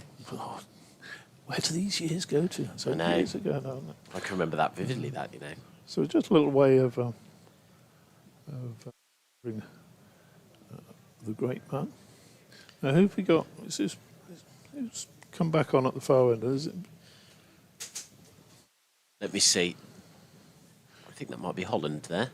No, it's Alex Green. Alex Green, who is quick, we're told, and built like a... Careful. I was going to say an outhouse of some sort. He is. So is he still 19, Alex Green? For Yorkshire fans who don't know anything about him, I mean, you would have come across him if you're a regular Yorkshire fan in the first game. He's still 19. Where he took 5 wickets, bowled Johnny Bairstow, England under-19 international. This is the first time you've seen him. He's a real prospect. You can see physically he is imposing. 6'5". Really gets through his action as well, doesn't he? The next delivery is clipped wide of a mid-on. There's going to be a chase down there to the marquee, and it's going to be a chase in vain because the ball has popped up over the rope, and 4 runs to Whiteman. Yeah, but he's you can see he doesn't leave anything out there. Just watched him a couple of deliveries, and he's almost, his bowling arm's almost touching the pitch as he finishes his action. So you'd have seen far more of him than me. Yeah. Well, I've only seen him bowl 2 deliveries, so it's a fair bet. He's bowling round the wicket to the left-handed. Whiteman, and Whiteman leaves that one on length. That was probably just bouncing over a 4th stump. Goes through to Johnny Tatterson. Yeah, I think you have described him very well in terms of his action. He's 19, he is still learning.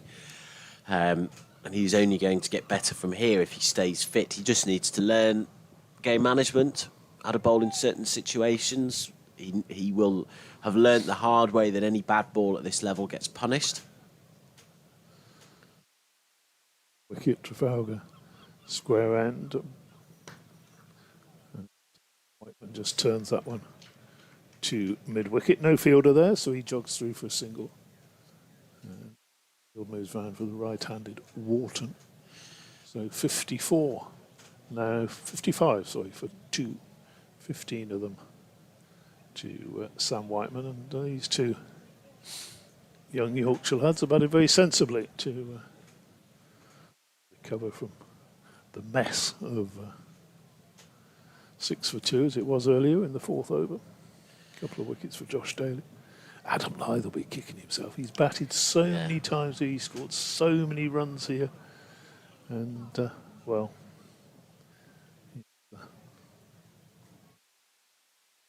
next delivery, which is just turned just quietly for a single. The applause you can hear is for the 50 partnership. So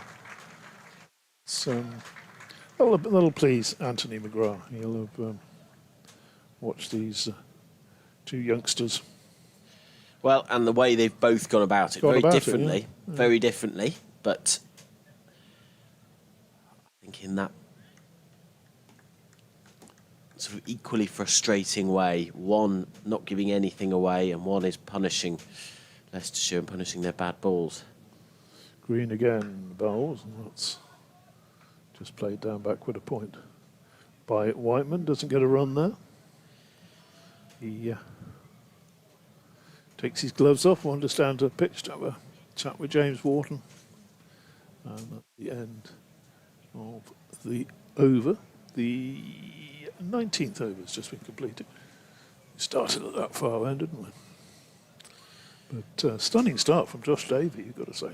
Yeah, I thought so. He just seemed to make the ball talk. I was surprised we only saw him for a few overs. I guess they just want to bring him in with in relatively short spells, just 5 overs, 2 for 7 in his opening spell. Tom Scriven is going to bowl from the Peasholm Park end in the next over, but every ball looked like magic, didn't he? He was getting the ball to move around from the Trafalgar Square end, Trafalgar Square road end.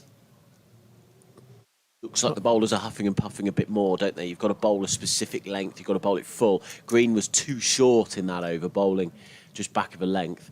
Whereas from this end, the Peasholm Park end, it doesn't look a tad easy, but you just look like you get a bit more for your money. Here comes Scriven, gets the ball to move away from the right-handed Wharton, who punches this off the back foot behind square to a small ripple of applause. Very happy dad here walking along behind the side screen with his baby in a lovely pram. You were right the first time, by the way, Adam. Trafalgar Square end. Oh, it's the Trafalgar Square end. You've added a road to it. So there's a Trafalgar. Well, I suppose just Trafalgar Square. Yeah. So there's 2 Trafalgar Squares. There's Trafalgar Square in Scarborough. Where's the other one then? Scriven in to the left-handed Whiteman. His ball is full, and Whiteman, as he has so often done in this innings, plants his front foot forward and plays to cover. Admiral Nelson used to sail his boat up around and park it in the harbour, and he had a mistress here. Is that true? No. Oh, I didn't think so. What was the name of his mistress? He did have a mistress, didn't he, Nelson? I think he did. Was it Emma Hamilton? It was, wasn't it, I think? Scriven is in and driven beautifully through square cover. There's a fielder out there, but he's going to lose the battle, and that has run away in front of the Hospitality tent for 4 runs. 2 full from Scriven. And Whiteman, who has decided that he's going to be just punishing the bad ball, lent into that nicely and gathers 4 runs. I think he may well have had a connection with Wimbledon, because I used to live in Wimbledon, you know, back in the 14th century or sometime. Then there's actually an Emma Hamilton pub. Is there? Emma Hamilton pub in Wimbledon. Don't know whether it's still there. Perhaps somebody could tell us. Wimbledon Chase it was in. Emma Hamilton. It was a regular. I was a regular there. As Scriven is in, outside of stump left alone. One of those nice pubs with a bit of parking in front of it and an open fire as well, Emma Hamilton. So who knows, it could well have been turned into some luxury flats or something these days. I was trying to remember Nelson's wife's name, Frances. From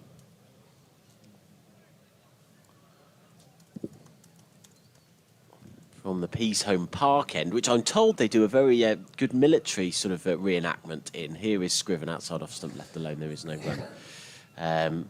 So yeah, there is a Trafalgar Square. Yeah, It's a bit. Oh, I've seen it. I walked past it. It's a nice Georgian street. Yeah. And the very affordable place to live as well. Last year the 2 4-day games were three days in between, and I sort of spent the 3 days in town and had a walk around and various sites. Here comes Scriven bowling in swingers to the left-handed Whiteman. He drives at this to mid-on, and there is no run. I was just looking up also on that the naval warfare reenactment, which is at Peasholm Park every year. The Battle of River Plate. Is that what it's? Yeah. It's great. It's I don't want to spoil this for any kids listening, because they might think that the boats are real, but really the boats are hollow and the blokes underneath who walk around on the bottom of the lake, and then there's lots of bangs and you know, everything going off. So it's quite I did that one afternoon as well. 3 p.m. It's a good sort of traditional seaside. Oh, it's a bit murky on the beach today. I'll go and watch the reenactment. So Green starts his second over. That's through to Tattersall. The last show is on the no run 31st of August. So if oh dear, if this game probably is gets finished, a bit cold, you see, for the lads who Possibly. they have these sort of Second World War sort of gunboat type reenactments. I imagine they'd be, trying to think, 10 feet long, something like that. There's lots of pyrotechnics that go on, you know, everywhere. And Green to Wharton bowls, and Wharton allows that through. And you see this bouncing carry that you do get it. Johnny Tattersall taking that above his head. It's good seaside entertainment, you know, to the kids along. The kids sort of 7, 8, 9, that sort of age. I love that sort of thing, don't they? And it's been going on for years. And you in the afternoon, you sometimes actually hear, people say it's a long way away, the Peasholm Park. It's not, because you can actually hear the battle going on behind us. Green bowls, and that's, again, through to Tattersall, but he's taking this one in front of first slip. No run there. 61 for 2, 19 now to Whiteman at the far end. Wharton's on to 34. it's happening today, 3 o'clock. Ah, there you go. Happens every Monday, Thursday, and Saturday. So we could look. Wow, this is. There'll be a bit of excitement for you. It So will be. Don't Goodness me. be alarmed. Here's Green bowling, and that's turned away down to fine leg with coming back for a quick second. He's going to get there, well run, and that he would have had that in his head, you know, that it's a very rough part of the outfield to be fielding on down at fine leg, and he's hit it firmly, and if it wasn't picked up cleanly, he was always going to come back for the second run, was James Wharton. So good thinking. 63 for 2. I spotted that when I came in. You sort of walked from the entrance round that area. There's sort of bald patches on the pitch by the boundary, and you got the long barrier there, Scriven, and it almost hit him in the face, didn't it? Yeah. Green bowls. And Wharton, that one again takes off. Manages to get everything out of the way of it, and it goes through to Johnny Tattersall, who takes it above his head. And I think that just shows you the potential of this young man, Alex Green. He's got a bit about him, hasn't he? Definitely. If you were looking the last few overs, and so which of these two has played a game for England, Josh Hull or Green? I think you would be thinking perhaps it was Green who had the one-off game. Comes in and bowls again, and again hitting the gloves firmly as Tattersall takes that. And that's the end of the over. Got a couple of emails. Do keep them coming in, by the way. Less cricket at bbc.co.uk, LEICS cricket at bbc.co.uk. We'd love to hear from you, Leicestershire or Yorkshire supporter. Did you say that this, did you or I say, or was it Doidgy that seagulls were a great sight? That might have been something I said. That was you. Did I It's say a that? great sight, and I was going to come in and say, well, maybe. We're easily pleased in the Midlands. I don't get to see them very often. I'll tell you what, you can be frightening here. You're staying in I don't know, you're staying in one of an older building? I am. Hotel? It's an older hotel, yes. Yeah. Scriven is bowling from the P-Zone Park end, and he's cut by Whiteman out towards third man, who runs in from quite a square position to field a sort of backward point area, and there's a single added to the total. 64 for 2 is the score. Whiteman on to 20. He's really up the ante of late. Wharton at 36. Yes, you said, well, be careful when you're opening your curtains in the morning, because happened to me one morning. You get up, get a bit of sunlight in the room, open the curtains, and there was this absolutely massive seagull just sitting on the windowsill outside. Scary. Here comes Scriven past the umpire. Bowls, it gets a thick outside edge. That's a decent swinging delivery from Scriven. And the ball is run down to third man to the right hand of Wharton, adds a single to his total. 65 for 2. He's on to 37. He looked at me rather disdainfully. I think I just got out of the shower, and Do people often look at you disdainfully after you've got out of the shower? And he sort of just flew off into the distance, and but it massive thing. Must have been a couple of feet long. Scriven moving away from us. He's up to the wicket. Bowls. Slightly shorter delivery this time. Hamza Sheikh without a cap on. Fields at point. That's 600 millimetres for anybody who under the age of 50. Well, Malcolm Clark has picked me up on it as well for saying it's not a great sight when they're dive bombing you. I probably agree, Malcolm. Again, I'm from Warwickshire originally, and then now live in Leicester. So I don't see seagulls very often. I'm not exposed to their wily ways. Here comes Scriven in on the stumps this time. Leicester just lost their potency a bit. They're not getting much out of the pitch, and a single is taken.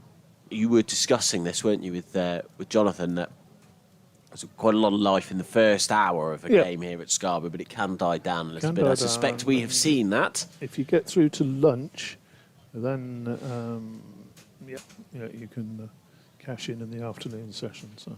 Also got Andrew Lincoln with some, who's emailed us with some fish and chips based content. Here comes Scriven. Well done. He's bowling right arm over the wicket. It's on middle stump. That's too straight from Scriven. It's just too easy to lean forward and glance away off the pads for 2 this time out to mid wicket where Sheikh fields. And this is all becoming a bit easy for Yorkshire, to be honest. They are easily running the 1s and 2s and chipping away. 68 for 2. Wharton 39, Whiteman 21. Yeah, he should at least be bowling one side of the wicket, shouldn't he, Tom Scriven? So just keep plugging away on or outside off stump. It is a bit difficult when you've got that right-hand, left-hand combination, but here is Scriven, and back again, too straight. And back goes Wharton and glides him into the leg side to mid-wicket. And we'll get a single this time, slightly more favourably placed for the Leicestershire fielders. That is the end of the over, and a pretty expensive one, really, from Scriven. They found that too easy to push and nudge and lardle him away. 69 for 2 is the score. So Andrew Lincoln says, According to the late alderman Don Mosey, there are 3 requirements for good fish and chips. Lincolnshire potatoes, fresh fish from Grimsby. We're not too far away from there at all, are we? And they must be fried within a 10-mile radius of Bradford Town Hall. Oh. We're going for fish and chips tonight, Yeah, we should what's say. your favourite fish and chip shop? We're obviously, I spent a fair bit of time in Leeds. Started when you were over from Green Bowls, and that one's on the body, but at Green's pace, that's not a bad spot to bowl, and it's sort of fended away by Wharton. Did you get a bit of bat on that, or were you going to get a signal for... No, the umpire's saying you got a bit of bat or glove or what. Leeds fish and chips are great. Kirkstall Fisheries, which is sort of out in the southwest, is a lovely little shop, fantastic fish. And back in the day, they had the cricketers who stayed in Headingley. There were 2 main fish and chip shops. There was Brett's and Brian's, and you either had to be a devotee of one or the other. You couldn't sort of intermingle the 2 of them. Green bowls, and that's angled away. Again, bowled on the body, and this time it's Whiteman just easing it back with a square, and that certainly was off the bat, and he gets 1 run. There, 71 for 2. Whiteman's on to 22, and they were back in the day. Again, there was a sort of tradition that you got dressed up, you put your best suit on and a tie on Friday night, and went and had your fish and chips with the missus and a pot of tea, and it was a big. That's a big thing. They've both changed hands now, unfortunately. Green bowls and pushed into the offside. So just a reminder, if you didn't hear earlier, Cali Memorial Fish and Chips Day today. So those of you who want to join in and remember the great Dave Callaghan, who was Doidge's successor as the voice of Yorkshire. Although in actual fact he came from the other side of the pond. Is that true? He did, yes, he did. But he's over here that long. He was adopted. Nice, deliberate approach, doesn't he? Green comes in and bowls again and puts a lot into that one. It's through to the keeper. No run to be had there. He's got a nice front on action. Yeah, so as I say, Callie, what we've done for the last few years is just picked one day out a year when we're here in Scarborough. The Yorkshire Supporters Association have book a place out in South Bay somewhere down there. I honestly don't know the name of it, but it's very nice fish and chips, and we all go down there. And Doidge says a few words about Callie, and it's a splendid evening. Next. Delivery is outside the off stump. Wharton's down on a knee. He wasn't far enough across, really. He needed that front foot a bit further over, but he's got away with it. He's missed it through to Tattersall. Little tempter there, saw it early. 71 for 2. Doidge is on his way back. I will say something controversial to you now. This might be the last thing I say to you. I don't actually like fish and chips that much. Oh, but I've had it. I'm so having you can't it. say that in Scarborough. I'm having it because just I know. Whisper it or something. Next delivery from Alex Green goes through harmlessly outside the off stump. With Doidge, we've just had an astonishing admission here from my right before you come back on. I think you better tell him again. But could you do a quieter voice? I will. I will do it much quieter. I'll do it when he sits down. He will need to be sat down for it, perhaps. End of the over, 71 for 2. He's going to make way for Mr. Doidge, who will be returning. 71 for 2 is the score. So Yorkshire's settled into this nicely after a rough opening 15 minutes. They have battled hard, Whiteman and Wharton. Sounds like a solicitor's firm. And Scriven, 88 on his back, will bowl the next over from the Peasholm Park end. He's up to the wicket. He bowls a straight delivery, moving back into the left-handed Whiteman, who pushes this away. We've had some fish and chip based advice, Mr. Doidge. I think I reckon what you're going to say is that DT asked you who the finest fast bowler who ever drew breath was, and you said Philip de Freitas. It wasn't that. So would that have been a wrong answer had I said that? Here is Scriven in bowls. Press lovely down the ground for 4. It's a gorgeous shot. Didn't follow through with it particularly, Whiteman. Just let the ball come onto the bat, used the pace of the delivery and leant into it, full face of the bat, and ran through past mid-on for 4 runs. 71 for 2. Whiteman on to 26, who's picked up his pace, having had a very slow start to the innings. He's now started to score more freely. What's your fish and chip issue? I don't really like them, is the answer. However, here comes Scriven, moving away from us. He's up to the wicket, he bowls. Oh, nearly played on, Whiteman. Edges into his body and it rolls away. He's picked up the ball with permission, presumably, from Leicestershire. I saw, was it, there's a Lancashire player who got out. It's now obstructing the field, isn't it? That handling the ball isn't a method of getting out now, obstructing the field on last week. Because it is the occasion that it is, and because I'm here, I have decided to have it. But it's not what I would pick, fish and chips. But I'm more than willing, as Scriven is in bowls, back goes Whiteman and defends this out to cover. I am more than willing to have my mind changed. I might not have it in the right place. This is surely the place to have it if I'm going to have it. So we just had Andrew Lincoln email in saying that it should be Lincolnshire potatoes, fresh fish from Grimsby, and fried within a 10-mile radius of Bradford Town Hall. The true fish and chips. Really? Apparently Scriven in, straight. And clipped into the leg side for a single. 72 for 2 now, the score. We'll all have our favourites, I'm sure, but one of those favourite things to do when at the seaside, quote unquote, yeah, fish and chips, lashings of salt and vinegar, overlooking whichever bay you're at, with a bit of that sea air and a few squawks in the background. You know, there's something. Is that me very coming? nice Is about that me talking? As Scriven moves away from us, driven handsomely by Wharton, but it is to mid-off. That is the end of the over. Scriven's figures: 5 overs, none for 22. He's going at 4.5 and over. Is Scriven 76 for 2? The score. So it's a rare thing for me. You see, the sea is basically wherever I want to go. The sea is 3 hours away from me. So a nice outing to the seaside, very pleasant indeed. Even if we have grey skies above, which we do this afternoon.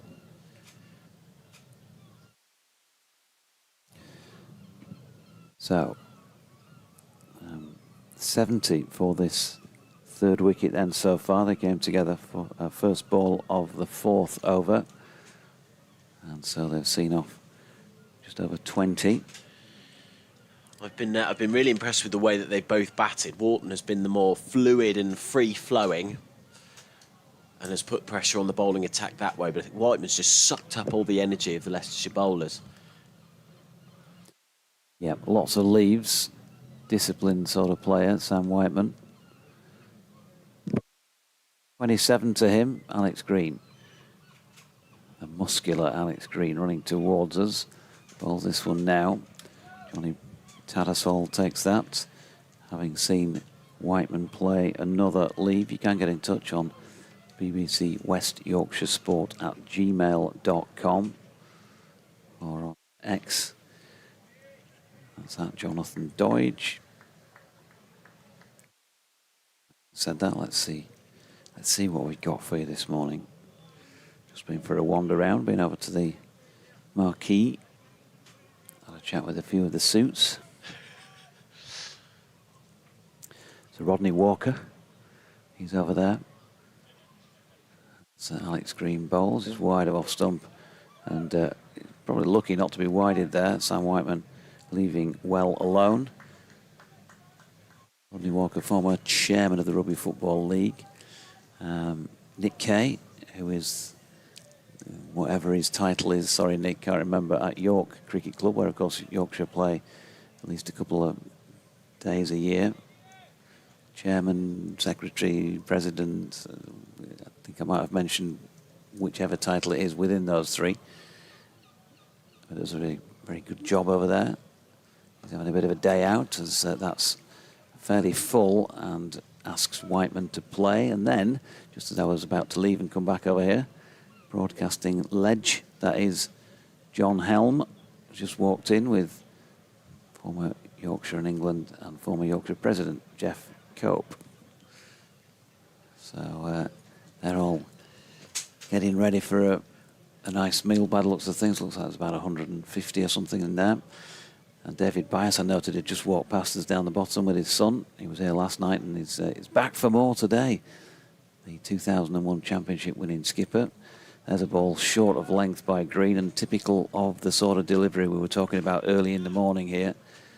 He probably thinks it's a good length ball, but still comfortably goes 6 inches and more over the top of the stumps. So here's a question I thought was interesting in the build-up to this match, based on what Don Best said to you after the game. Did that win against Hampshire take Yorkshire from relegation candidates to potential title challengers in one victory? Mm-hmm. There's Green in again, and that's wide of off stump and left by Whiteman.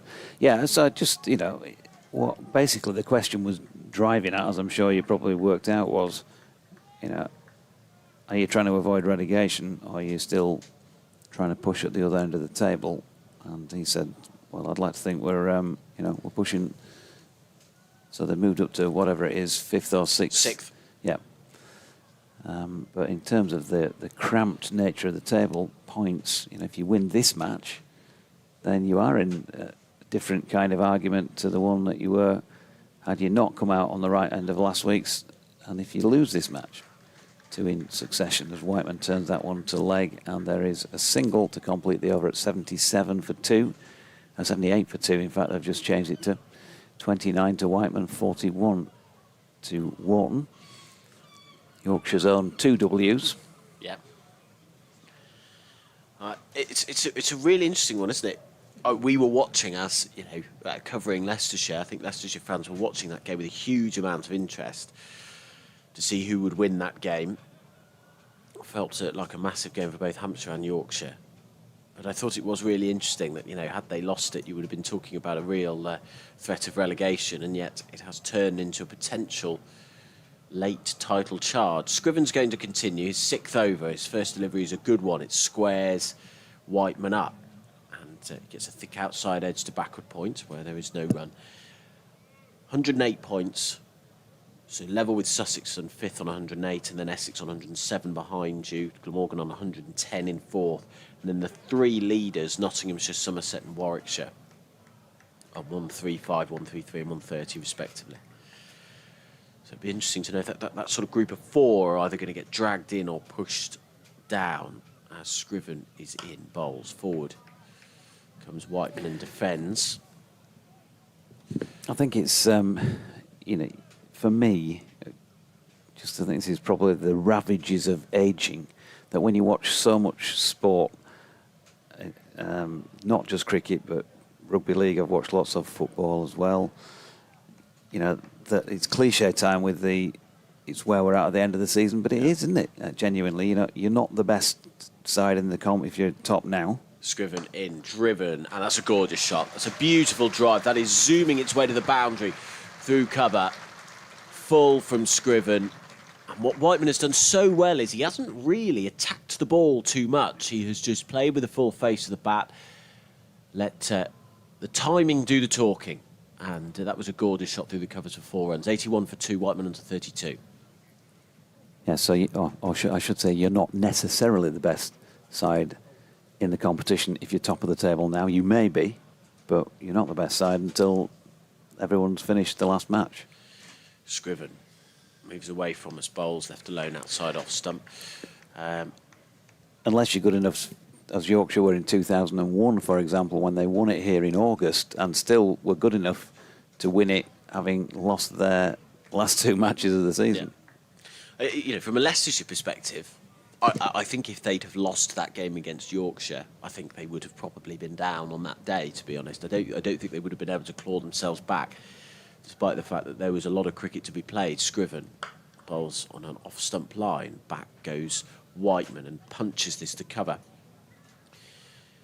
But they are now in a position where they can save themselves before the start of this week's matches. 16 clear of Hampshire at the bottom, 3 off Surrey. Surrey in a relegation scrap on 94. And they will hope that, I think they would have had this in their mind, that they could try and win here, even though this is a very difficult place to come. They've never won here in 130 years. Scriven bowls outside off stump. Whiteman has nothing to do with it. And that is the end of the over. 81-4-2 is the score. Wharton on 41, and Whiteman has caught him up. There was about 30 runs between them at one stage, with Whiteman blocking and prodding around. But Whiteman 32 off 75. He's faced a lot of the strike of late. Wharton 41 off 65. And that win against Glamorgan 2 for the Foxes means that they've got 2 wins on the bounce. They've got Hampshire to come to Grace Road, but then they also have to play what is the top 3 currently, not Somerset and Warwickshire. Here's Alex Green bowling to the right-handed James Wharton, who's on 41 at the moment. Gets one down the leg side. It has a little flick out, but misses. Tattersall with a good tumbling stop to his left. Yeah, I think there's a lot of getting carried away with the league table too early, because this last block of games is 6. Basically half the season, more or less, isn't it, in the space of a few weeks. So, you only really, if you end up losing a couple here, then you probably do, for those last, say, 3 matches, start to look at the table with a bit of angst. And if you win a couple here, then you start to look at it with a bit more pleasure, and we might do this. Right now, not just yet, as that's wide of off stump and left by James Wharton. But I know, in our world, you want the story to tell. So journalists, commentators tend to lean on that league table as the intro to their story, which might say, after last week's match, is that a relief that you have got out of the quote-unquote, again, relegation zone, or are you genuinely still thinking you can push for a title, and that was just the start of a surge towards the end of the season, as Wharton turns that to leg no run? I suppose what was unique about that particular result, it is unusual, whatever sport you are in, and even in a sport where you can get, 24 points for a victory, for you to go from potential relegation candidates to potential late title chargers in one game, that is unusual. That would not happen in rugby league, rugby union football, would it? And I just thought it was interesting that one victory, I didn't know whether that had changed the perspective for a lot of supporters as well. Here's Green again. Wharton plays nicely off the hip, just nudges that one away with some lovely timing. Rehan Ahmed is round to do the fielding, and then double teapots towards Johnny Tats, who took the catch, or took the return throw.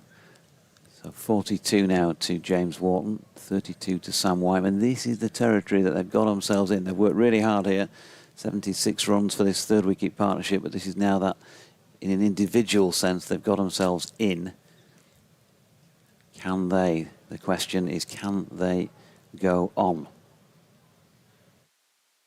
7 minutes to lunch is probably the first, or the next stop, if you like. Have a breather, reset, go back and try again. That was angled across Whiteman, and he's shown us already this morning that he is a good lever of the ball. I think what's been interesting is that if you'd watched the first 15 minutes, you would have thought it was a nightmare pitch, wouldn't you? And it's going to be really tricky. But you, having been here plenty of times, you both having been here plenty of times, said after the first hour things can change, and that is basically what we have seen. These two as a batting pair, but also the conditions, seem to have just sucked the life out of Leicestershire. There's Green, good delivery. Whiteman goes across, thinks about the drive, and actually I think he's just lifting his bat away as that goes between bat and pad. Either way, it was a dot. End of the over, 82 for 2. Yeah, I do think, that people who don't come that often do kind of get carried away with one or two things here. If the sun does come out, you know, if you get a tricky session like this where there's a bit of cloud around and you can get through it for 2 or 3 down, then you can prosper as the day goes on if conditions get better. Now today, of course, the forecast suggests they might get worse. Tom Scriven to continue, and there's bowls of short of a length delivery outside off stump that's cut to Rehan Ahmed at backward point. Dot ball. Yeah, no, I suspect I'm guilty of that. I think we mustn't take away from how well these two have batted. Leicestershire just look a little. I'm surprised we haven't seen any more of Josh Davey. I fear, after 5 overs, that I fear there might be something else going on there. Here's Scriven outside off stump left alone, unless they want to bring him back for the last over or so. But you would have thought, considering he's the man who's made the ball talk, the pitch talk, as much as everybody else, so we would see him back. Just the 5 overs, but 2 for 7 from him. Holland's bowled 7 overs, Hull 4. This is Scriven's 7th over, and Alex Green has bowled a spell of 5 overs. Scriven, tall, athletic build, blonde hair, moves away from us. He's up to the wicket, bowls, and it's a straight drive. I think Wharton was trying to glide that away into the leg side, but it hit the full face of the bat. There's a man holding a big crate with white bags.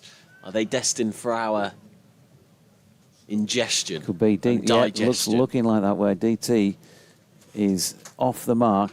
He's out of the blocks. Like a greyhound. A bit like Sammy the Snail. Scriven, right arm over the wicket, bowls outside off stump, and Wharton has nothing to do with that. We will have 1 over probably after this before lunch. Partially depressed has messaged in on X, says Kirby, Stephen that is, from 2001, must be the first Yorkshire player to make his debut as a substitute. He replaced Matthew Hoggard, who'd been called up by England after Hoggy had taken wickets in the first Kent innings. Yeah, good memory, actually. Scriven, with an angled run-up, moves away from us. It's a gorgeous drive down the ground. He hasn't timed it well enough, though, to beat Josh Hull at mid-on, who tumbles and dives. And it's a long way down from 6'7" to pick that up. But he stops the boundary, doesn't stop the single. Wharton moves off strike. He moves to 43. Having faced, how many balls has he faced? Wharton now 74 deliveries. 4 fours in that. That's the left-handed Whiteman, who will face 2 slips.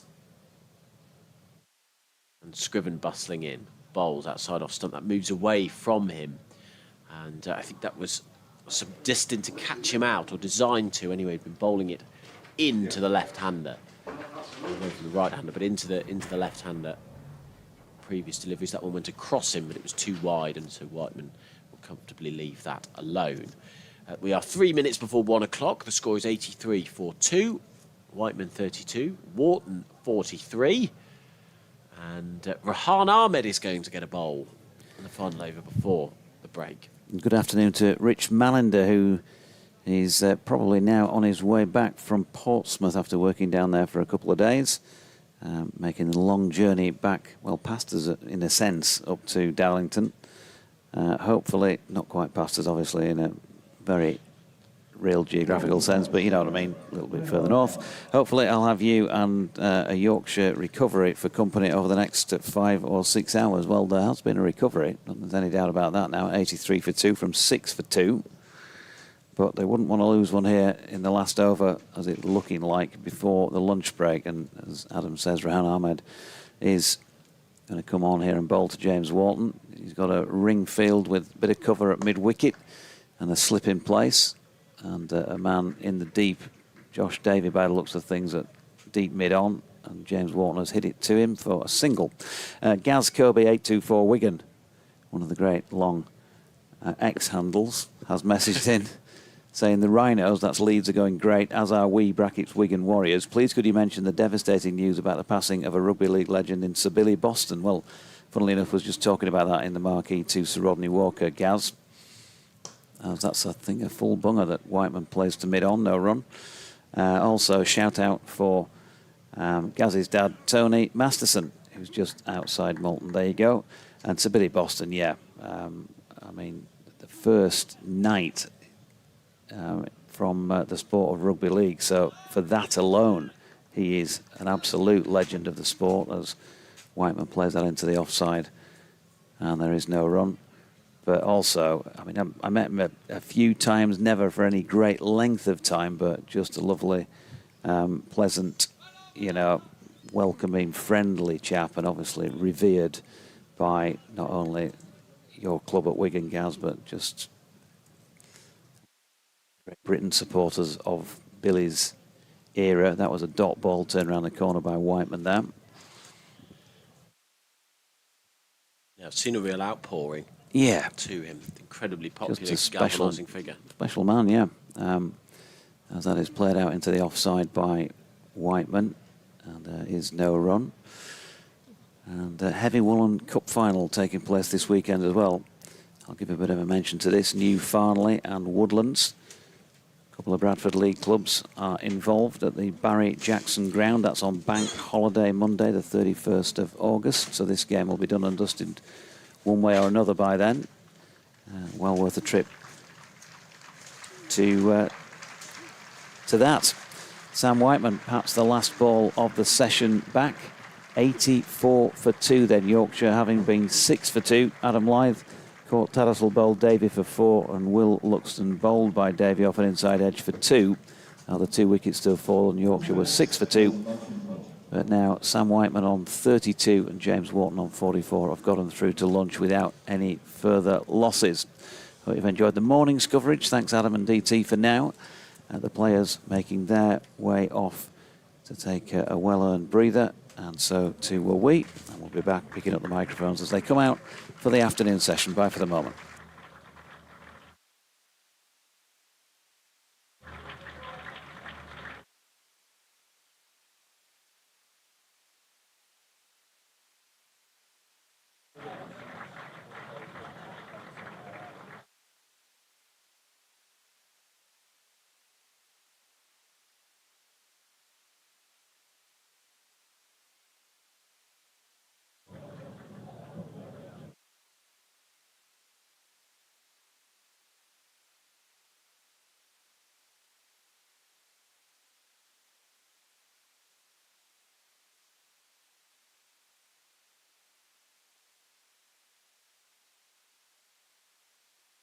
Boys here at North Green Road, you're welcome to go out on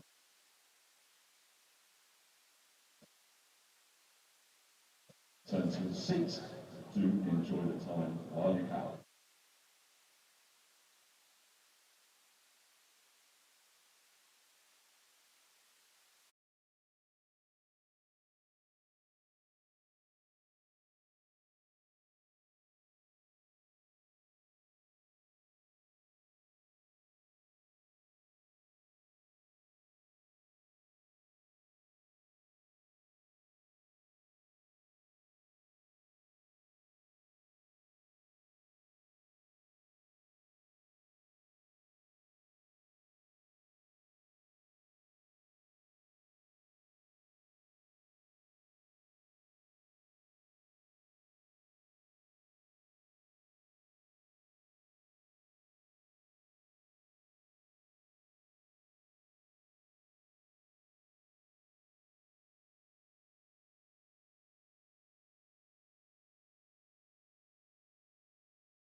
Good afternoon, welcome back from North Marine Road, Scarborough. Yorkshire 84 for 2 then at the start of this afternoon session. David Townsend and myself, Jonathan Dodge, with you to start with.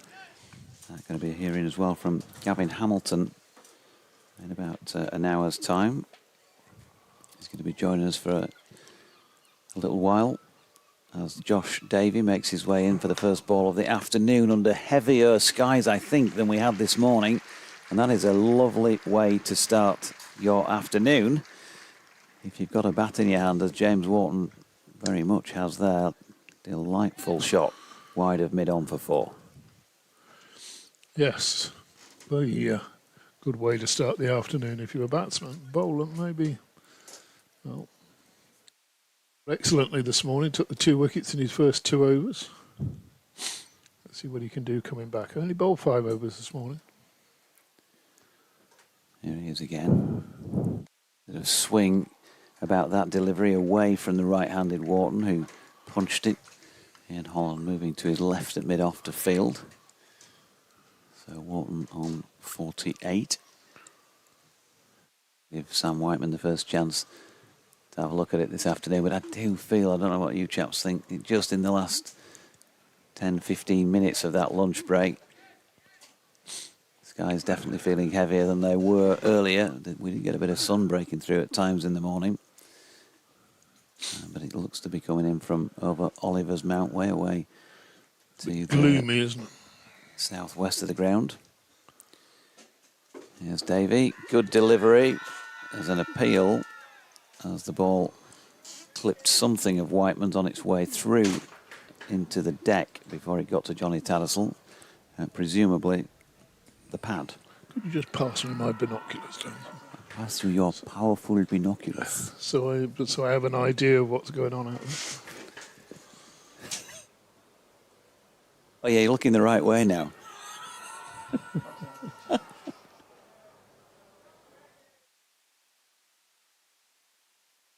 Right, while you're looking down Pease Home Park.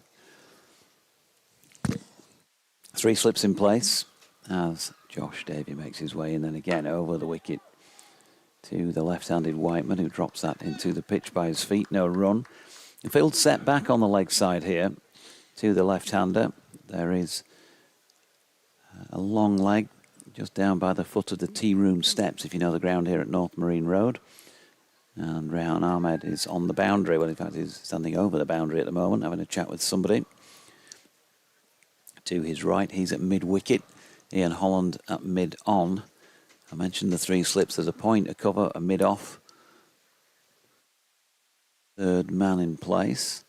Davy bowls, edged by Whiteman. That's caught the boot of third slip there and run away down through third man. They'll just get the 1 run. Sheridan Gums doing the chasing. And Nick Kelly, I think it is, at third slip, was the man whose boot it hit. This weather does seem to be closing in. Yes. And the forecast from about 3 onwards is not fantastic, but you'd also be a little bit concerned about the light. Yeah. The digital lettering or numbering on the scoreboard up in the top corner of the ground is definitely standing out significantly more than it was earlier, as Wharton plays that out square on the offside to complete the first over back. Yorkshire have added 6 runs to that 84 for 2 to make it 90 for 2 at this stage. Look on the bright side, though, the light shining brightly on the scoreboard make it a lot easier to read for old fellas like myself. 90 for 2. So 33 to Whiteman. Been really impressed with him. Wharton is obviously, yeah, but Whiteman today, he's played a real sort of old-fashioned county championship innings, hasn't he? Just dig in. When you get to your age, the lights generally are dimming, aren't they, rather than brightening, David? There's still, fortunately, there is still someone at home. That's a matter of opinion.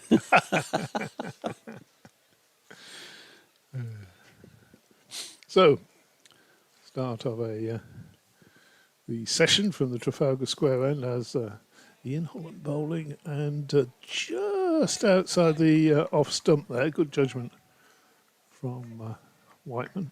These were the two that started the morning session. Holland and Davy. And I think that's probably the way they'll go. Interesting that you don't, you start with your medium pacers and go to the quick man after. Holland bowls, and that just swings back into Whiteman, who plays it back to him. And there is no run. I was quite impressed this morning, with Alex Green. Looks as though he's a big unit, isn't he? got a bit about him. And he's got that follow through, but where, he really gets through his action, doesn't he? And he's almost sort of bowling arms, almost touching the pitch as he gets through. Next ball from Holland is just coming into Whiteman. A bit of bat, a bit of pad, I think, on that, dribbling down towards second slip. Excited shouts at catch. It was never going to be a catch. No, but it was the right sort of length to bowl from that end, wasn't it? It was there or thereabouts. He's a canny cricketer, isn't he, in Holland? He's been around a long time.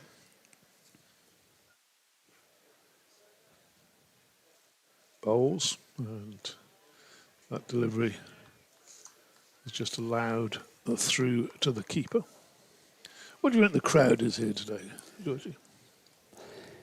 Not as warm as they were when they came for the Warwickshire game earlier in the year.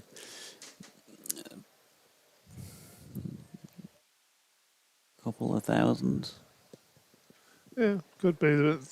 Of course, it's hard to tell when nobody in the stand at this end, isn't it? Holland bowls and driven nicely. Nice looking shot, but straight to mid-off. No run. I'll go for probably 1,700, something like that. 1,1800. Well populated at the far end. Your lad James is here somewhere today, isn't he? He is. He's around today. Did he tell you tomorrow. where he was sitting? No, the only time I've seen him, he was strolling round the periphery. I think he may have dipped out for some fish and chips at lunch. Holland. That's wider outside the off stump. And no shot there from Whiteman. Has he come in for to celebrate Cali tonight, is he? No, because of course those orders need to be placed about 4 months in advance. So unfortunately there were no spare places. He's doing something else and will probably join up with us later. I shouldn't really say this, but I prefer when it was more ad hoc back in the old days, when you just wandered down to the fish and chips down the far end and got stuck in down there, sat on the top of the cliff, fish and chips on the lap. That's how you eat fish and chips, isn't it? Back in your day. During the war. As Davy bowls, Whiteman blocks that into the leg side. I say blocks it, he's coming through for a single. That's good running between the wickets. Josh Hull is tall, and I'm not saying he's slow, but he might take a stride or two or a second or two longer than some to get moving. And the single that he allowed Wharton to have has brought him up a half century, and that will be very welcome indeed, not only by Yorkshire supporters, but by James himself.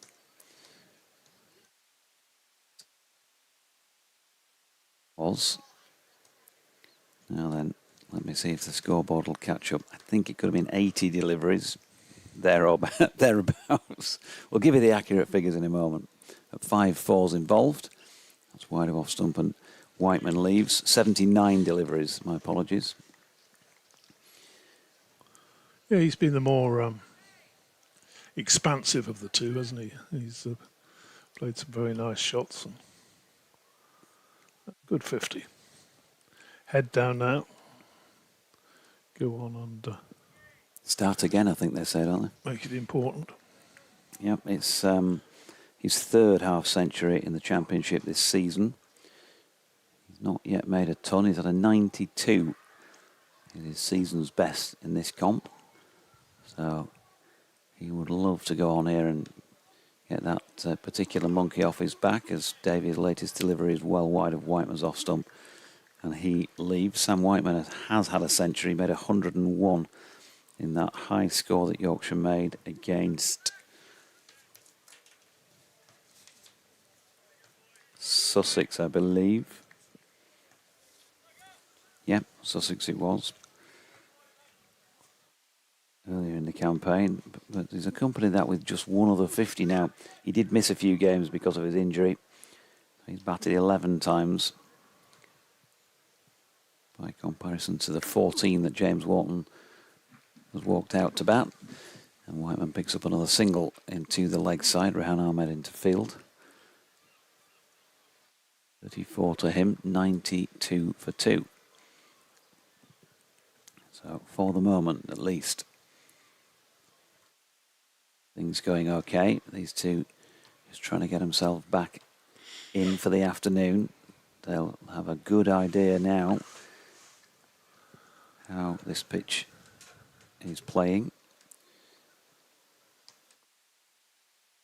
123 minutes Sam Whiteman's been out there, 115 for James Wharton, who's on strike and flicking that one away nicely. And once again, just an example of the timing that James Wharton has had for several weeks now, really. Just leaning on the ball. Oh, Fish and Chips passing by. Yes. Down below. Couple of young men. What do we reckon they'd be? Sort of 10, 12, something like that? Not much older than that. Getting stuck into a portion.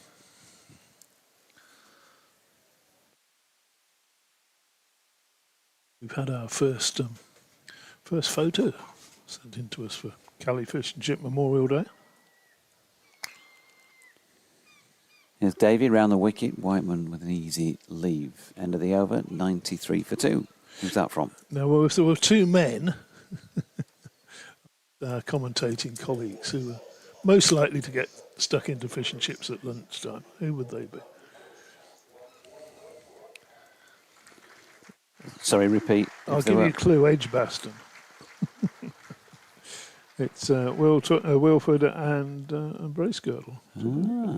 Picture. Excellent. Anybody else? There you go. Look, portion of fish and chips. I think Richard's gone large there. They've obviously already eaten a healthy portion and just had another plate put in front of them just for the photo. I would have thought, Dave. Not Deutsche, they're not normally that big, are they? 93 for 2. Brad has retweeted that as well. So. Holland bowls. Push into the offside. And no run. You old Cali, it's 8 years, since he's... I do. Since he shuffled off. I get to Headingley. I still expect him to come round the corner, that old suit of his, the old grey suit. And glasses a bit too far down his nose and then push back up again, like a little bit the Eric Morecambe's about that, wasn't it? Yeah. Holland bowls, and that's edged away down to third of 4, a boundary. So it's another 4 for Wharton, who's played a lot better shots than that. Just nibbled away from him a bit.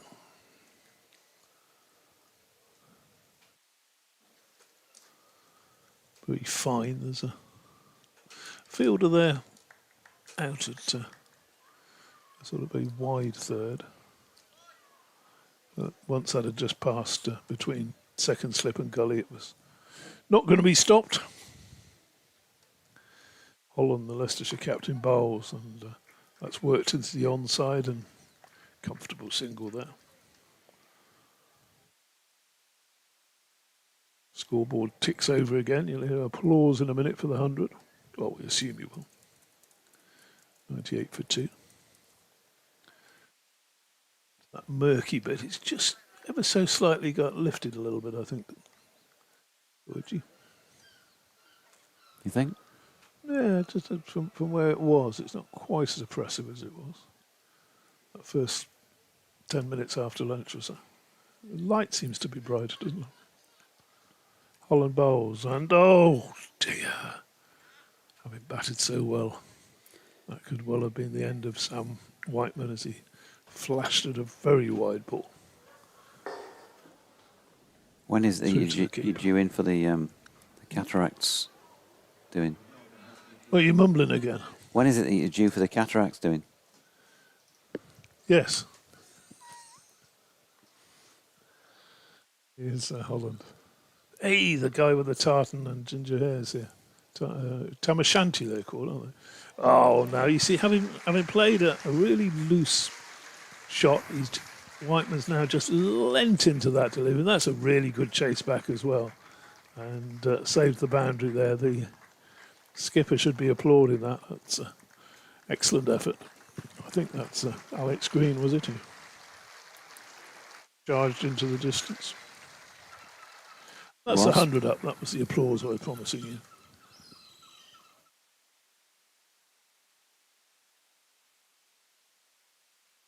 So, Holland again.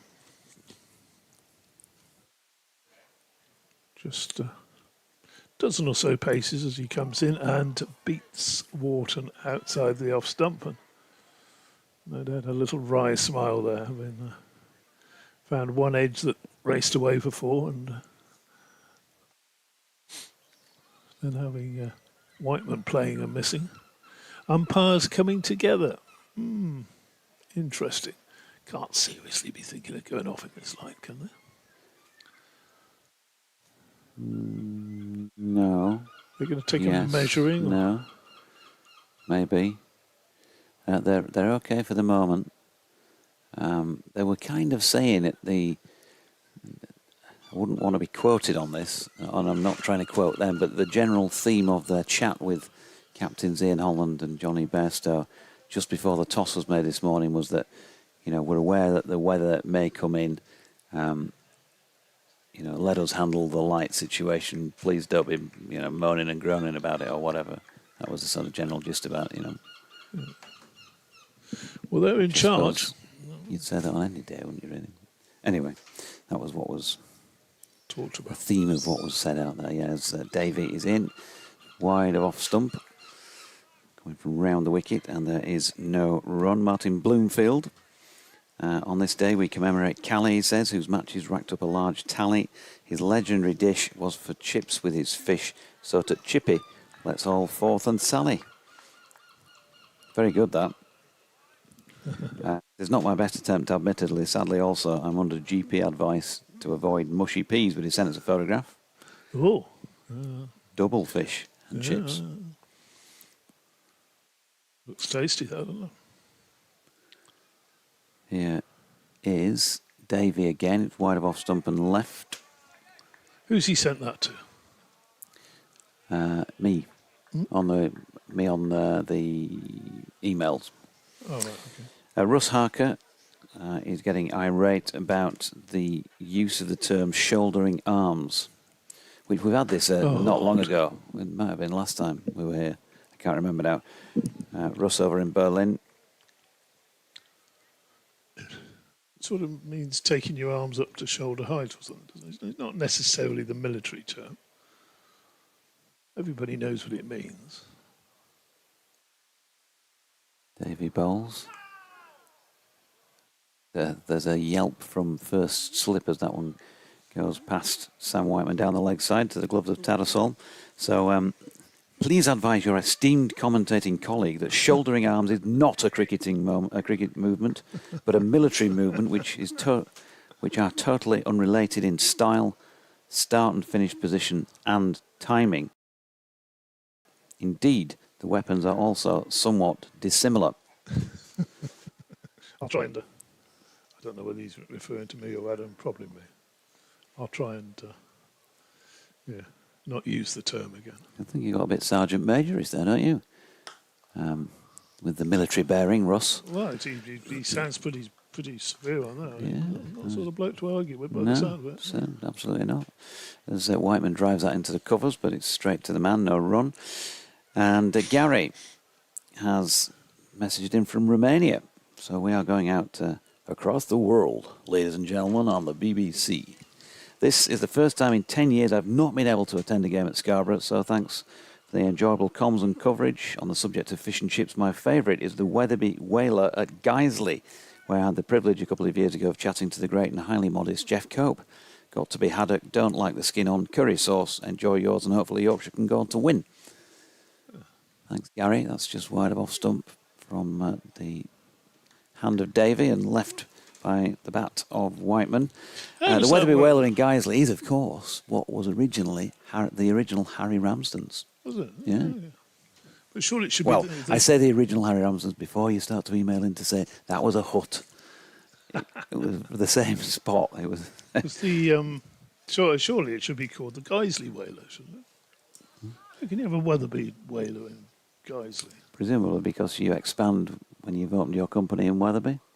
Possibly, David. As Davy is in, and that's wide of off stump and left by Whiteman. And that's just like saying, you know, how can you have a county-related cricket cup and invite Scotland into it? They're not a county. Well, that's true, I suppose. Do you want to be pedantic?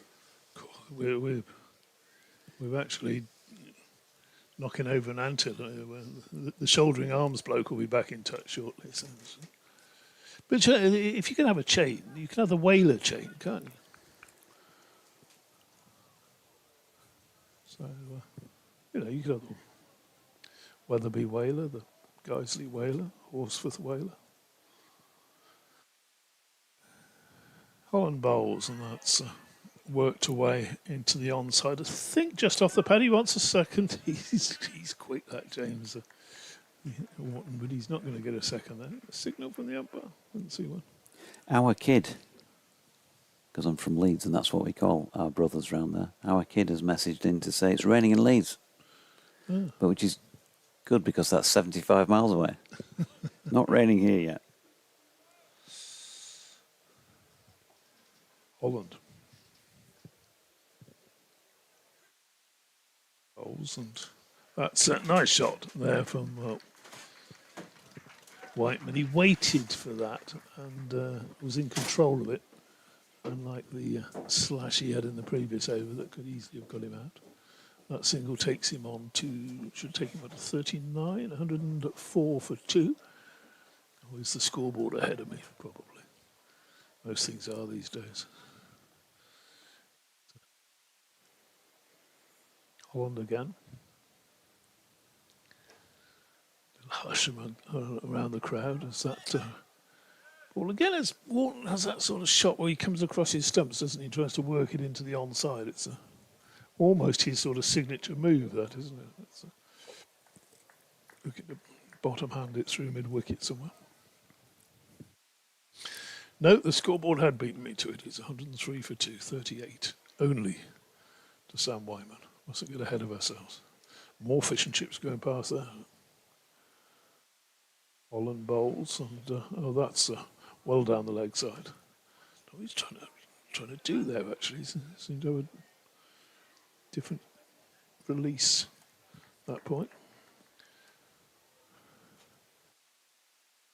A couple of teenagers getting stuck into some. What would he be up here? Haddock? Wouldn't be cod, would it? I would think. Oh, man, there will be some cod, won't there, as well, around these parts. Holland bowls, and that's again worked into the onside, and surely that's off the pad this time. Yes. Leg by. Wharton remains 56, 104 for 2. Bit of what, they're only 2 runs short of that 100 partnership.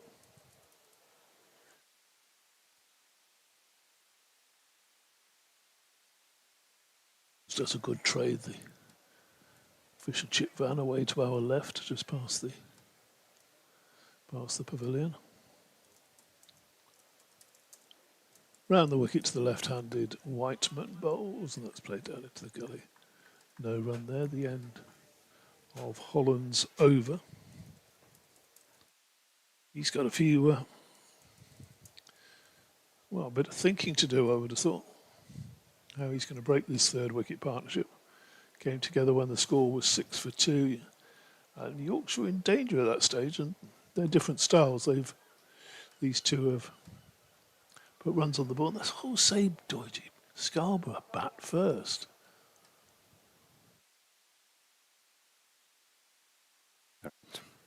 Generally speaking, it doesn't always work, but I think more often than not, if you're patient. Umpires again having a... Oh, it's the ball this time they're looking at. So that's the first move that Ian Holland's come up with. Change the ball. So change our luck. I think they've agreed that yes, that is out of shape, and they're now looking for the briefcase full of balls, which the 12th man is coming to bring out for them. Very official looking at that. Looks like some politician emerging from number 10, doesn't it? Big number of briefs. Not the Chancellor, of course. He has a red box, doesn't he? Don't see too many of them, do you, when coming out of number 10 with white dressed bodyguards either side? Yes. Why not? You do see, you know what I mean. It looks very sort of official. There's umpires now examining and looking and trying to find one of a similar vintage.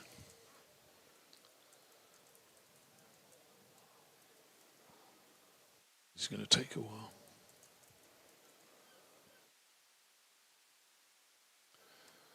Yep, they found one. Get on with that. Shall we take some scores in from elsewhere while we're waiting for a resumption? Still no play at Edgbaston, where Richard Wilford and Dave Bracegirdle are probably glad because they'll be able to tuck into an extra portion of fish and chips in memory of Callie.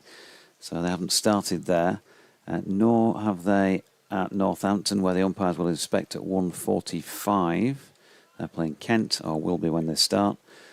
Gloucestershire, 112 for 6, are in some trouble against second division table toppers Durham, who stuck them in. As Davy bowls, and Wharton drops that out into the offside and will pick up 1 run. Somerset, 107 for 5, are also facing difficulties against Sussex at Hove, having been asked to bat first. They have started at Chelmsford. Surrey, 26 for 1 in the 10th. Essex put them in. They've not yet started at New Road, where there is an inspection due at 2:45, Worcestershire, Lancashire. They are in play at Sophia Gardens, where Hampshire are 111 for 5. So their travails continue. Glamorgan won the toss and stuck them in. And it's been abandoned for the day by the looks of things at Derby, without a ball being bowled, Middlesex and Derbyshire. And Josh Davey bowling to Sam Whiteman, who's turned that round the corner for a single that brings up the century third wicket partnership. So they have come back well here, because that would not have been easy this morning, as we saw. Little shake of the hands as well between the two batsmen, just to relate each other. It's nice to put on 100. What a carry on though, the job's only half done at the moment. Davey coming in again, bowling to Wharton, who has got a yawning gap square on the offside. It's an easy single if you drop that short of a length, and that's exactly what Josh Davey did. Rehan Ahmed patrolling the boundary. 107 for 2. Wharton now on to 58. And if you go back to those 2 wickets earlier, yes, the ball was nipping around, and I think we certainly were full of praise for the way that Josh Davey approached things in that first 5-over spell from this Peasholm Park end. Adam Lythe's dismissal, you have to say, was avoidable, wasn't it? It was a delivery. He's left so many of those on this ground in particular over the years. His discipline with the leave is generally exemplary. At most places, and particularly here, as Whiteman defends another one. But yeah, Davey, as you said, coming round the wicket to him, maybe just felt like stumps were going to be challenged, but just hadn't got, hadn't seen enough deliveries, had his 7th ball, and he'll play it at one that he'll obviously be regretting, but he was caught by Johnny Tattersall for 4, and then Will Luxton, again, one that just nibbled on him a little bit, and he got an inside edge onto his stumps. So that was kind of more of a typical early dismissal, maybe, than the first one, as Whiteman defends another one. But since then, if you concentrate and get used to this surface, I think, both you and I, who see lots of cricket here, were saying don't get too carried away with the green look to the surface. And I don't think there's been any evils in the pitch at all. It's offered that lovely little bit of extra bounce that interests bowlers, and also that batters can work with once they get in. So it's looking like another good John Dodds surface here as Davey slants that one across. Sam Whiteman, we're going to have a change in the commentary box. I'll get DT to shift in over here, and we'll bring back Adam. It's almost like we're summoning him up from a séance. He's been out for, I think he's been out for a little wander around the ground, actually. Sample the Scarborough air. Ian Holland is going to be sampling the gentle incline that is from the Trafalgar Square end towards us as Adam moves back into position. Bye for now. Thank you, Jonathan. And here comes Ian Holland. Bowls outside off stump. Left alone by the very impressive James Wharton, who's 58 not out, 107 for 2. These two have put on over 100 now for the 3rd wicket, and Leicestershire look out of ideas at the moment. They look very comfortable, this pair. Got the most out of the pitch. 2 slips though, Wade, as Holland, right arm over the wicket. Moves in, bowls outside of stump, left alone. What are they going to do here? Well, this has been a problem that Leicestershire have had all season, which is that they don't have consistency in their bowling attack. If Ben Green is injured at the moment, which is a big blow for them, and if Ian Holland and Ben Green don't make early breakthroughs, generally they have really struggled. Now, in this case, Josh Davey made early breakthroughs, but nobody was able to back that up. You did have the metronomic Holland, who is on his way in now, past the umpire, bowls, back goes Wharton, and we'll get a single to mid-wicket. But they don't hunt as a pack. They don't bowl in partnerships. They don't bowl consistently enough. And so you just get the sense that, there's always a pressure relieving ball on the way. They bowled the best session they probably had in the last game against Glamorgan was when you had Ajaz Patel holding up an end, just keeping it tight with spin, and then Ian Holland being the consistent attacking threat. But they just don't have someone to back him up. Here's Holland. He's coming round the wicket to the left-handed Whiteman. He bowls a straight delivery. Ahmed might be an option to try and get something. To try. Yeah, a couple of overs. I'd also like to see Alex Green on again, because I thought he was probably the... I know Davey took the wickets, but he was probably the pick of the bowlers, I think, this morning. I agree, but he only bowled 5 overs, and I'll be interested to see whether he bowls a long spell here. Holland in bowls, forward comes Whiteman and defends, no run. I know what you're saying about 5 overs, but they do have 5 seamers, and they bowled, sort of 28 overs, 29 overs this morning. So he almost bowled a fifth of the overs that were bowled. What I would say, everybody else, bar Hull, who went at over 5 and over, bowled more overs than that and didn't take 2 wickets. Right. That would be the only caveat. I accept your point, but I think, they took him off after 5 overs. There is part of me that this is totally speculative as Holland moves in once more outside off stump, left alone by Whiteman. Not quite got his sort of meticulous accuracy right in this game, Holland, so far. He has, as we've discussed in that first hour, not quite. He needs to bowl a little bit fuller from that end, the Trafalgar Square end, and he hasn't done that. 108 for 2. They have struggled with injuries. They are missing Green, as I already mentioned. Ben Mike is injured for this game. I do wonder whether there is a question over if he's totally 100% fit. That may be totally spurious of me, but the way that they bowled him for 5 overs and didn't bowl him in the rest of the session, but brought Scriven back, brought Holland back. There must be a reason for that, but I don't really know what it is. Yeah, just minding his workload. There's Davy bowls, and that's through to the keeper, and there is no run there. Doidgy down in front of us, having a natter with looks like Colin Graves. Yes, it is. What a friend of the celebs he is. Big fish, Mr. Doidge, isn't he? Well, I'm saying it tongue in cheek. he does his job excellently. Oh, he does, absolutely. The contacts he has, and the next ball is eased away. Again, he was looking to work that through the onside, Wharton, but changed his mind and pushed it back with a square on the offside for the single, and he moves on to 60 now. That scoreboard over there is doing me all. Yes, he has moved on to 60. 109 for 2. And of course, because he's so good at his job and not, it doesn't get under anybody's skin or upset too many people. They all talk to him, and they know they can talk in confidence. It's a nice position to be in. Davy bowls, and that's smashed square by Whiteman, reaching for it a bit. Not one of his better shots, but he gets a single, good diving half stop at backward point. Who was it who got a hand on that? Ahmed.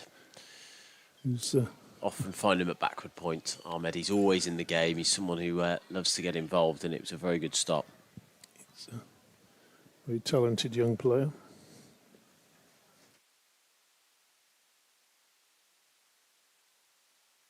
Davy. Certainly plodding back to his mark, isn't he? He's not, mind you, he's not in the first flush of youth. Bowls, that's outside the off stump, and yeah, you just get the feeling he's maybe, he's struggling a bit, but he's finding it hard work out there. 110 for 2, but definitely just needs something to just disturb these two, doesn't it? They're moving along without a lot of fuss at the moment. I would say it's possibly time for, and they do have these two bowlers. I'll come back to this in a sec after Davy's bowled. Davy, 38 on his back bowls, and that's through to the keeper, no run.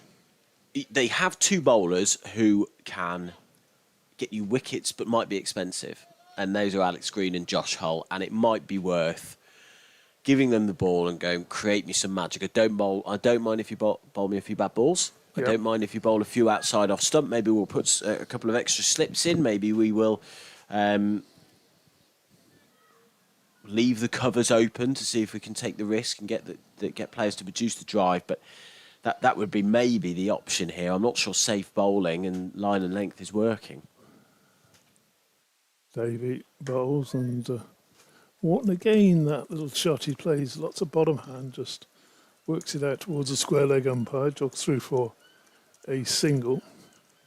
Yes, you're almost waiting at this stage for the batsmen to get themselves out, aren't you? With this consistent bowling. That's absolutely where we are. I think the interesting point about these two is, and correct me if I'm right, just looking at their stats, this hasn't exactly been particularly fruitful for a fruitful season for either of these two. Whiteman averaging 26, 101, 50, 289 runs in 11 innings, and then Wharton 339 runs in 14 innings, 250s, at an average of 24. So it's not like these players came off the back of fantastic form. Holland is bowling from the Trafalgar Square end. He's up to the wicket and bowls outside off stump, and it sails past the pads at about hip height of Wharton. Yeah, I think Wharton's figures are a little bit deceiving, in as much as he's he's looked in cracking form and then found ways to get out. And this is third 50. It's to go on and get the third figure up there. Nice hum around the ground. You can hear that in the background, can't you? As things settle in. Holland bowls outside off stump, and again left alone. He's just not quite. As we mentioned, he's spilled a little bit too wide today. Holland, normally so perfect with his accuracy, not quite as much today. Such an enjoyable setting, lovely atmosphere out there. It's I mean, it's an interesting place to watch cricket. It is sort of halfway between what you would describe as a typical sort of county ground and a club ground, as Holland moves in, bowls outside off stump, and there is no run, left alone again by Wharton. But this could be a county ground. I mean, it's about the same size as Leicestershire or Derbyshire. Yeah, they've had crowds of sort of 8,000 here before, but no. And it's a great place to. It's a historic place. It's had 150 years worth of cricket, pretty much, hasn't it? 130 years of county championship cricket. Yorkshire's first game here, 1896 against Leicestershire. Here comes Holland bowls, no run. I hope they don't change it too much. Obviously, this stand at this end is going to have to come down. I don't think it can be saved, and I just hope they don't put up some glass and steel monstrosity or something. Yeah. Well, it might be you might either want to get a temporary stand in here, just if you don't know, listeners, either you're a Leicestershire supporter or you're a Yorkshire supporter or neutral or whatever. Come to that in a second as Holland moves past the umpire, moving in towards us, and again it's left alone outside off stump. It's just too easy for Wharton. The stand has been condemned that we are sat in, the North Stand. The condemned man, condemned man sitting in the condemned stand. The stand can collapse and we can fall to our deaths. But not anybody important like the spectators. I think killing off journalists is a public service, isn't it? Here comes Holland up to the wicket, bowls. Wharton tries to punch it off the back foot to cover. There is no run. And that is the end of the over. Holland not quite finding it there. And that was light work for Wharton. Didn't really challenge him in any particular way. 111 for 2. Whiteman on 40. He will face a strike in the next over. Wharton on 61. Another natter between the umpires. Will it be light? I think it probably would. It's obviously not rain, is it? And then this time it's not the ball. But, yep. Decided to go on now. They think it's okay. It's just a little bit fractionally brighter to where the weather's coming from, but then, we're expecting rain sometime between 3 and 4. So we've got another hour's cricket or so.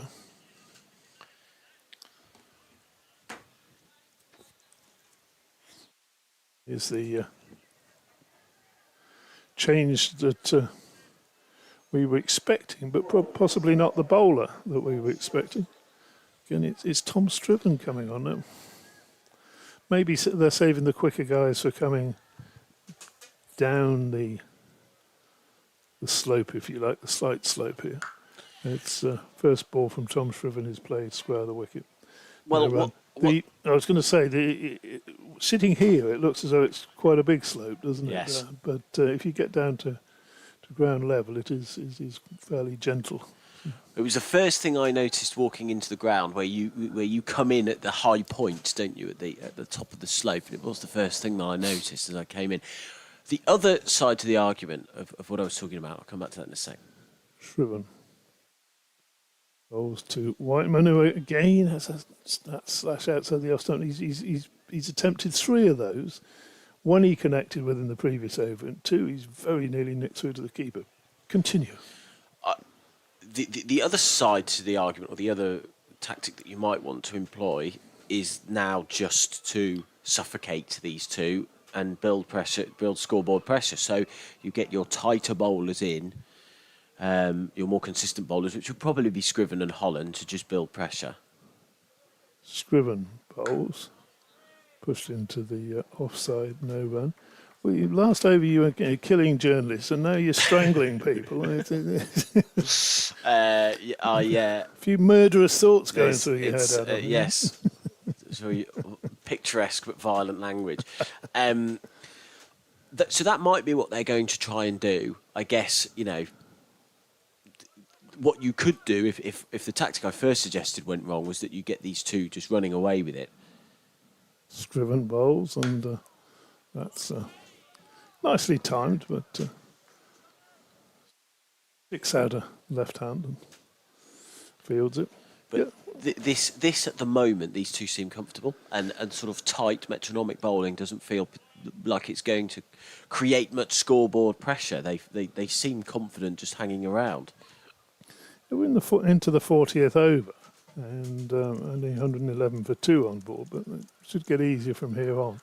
Or next delivery comes back into Whiteman, strikes him around the thigh somewhere and goes down into the slip cordon.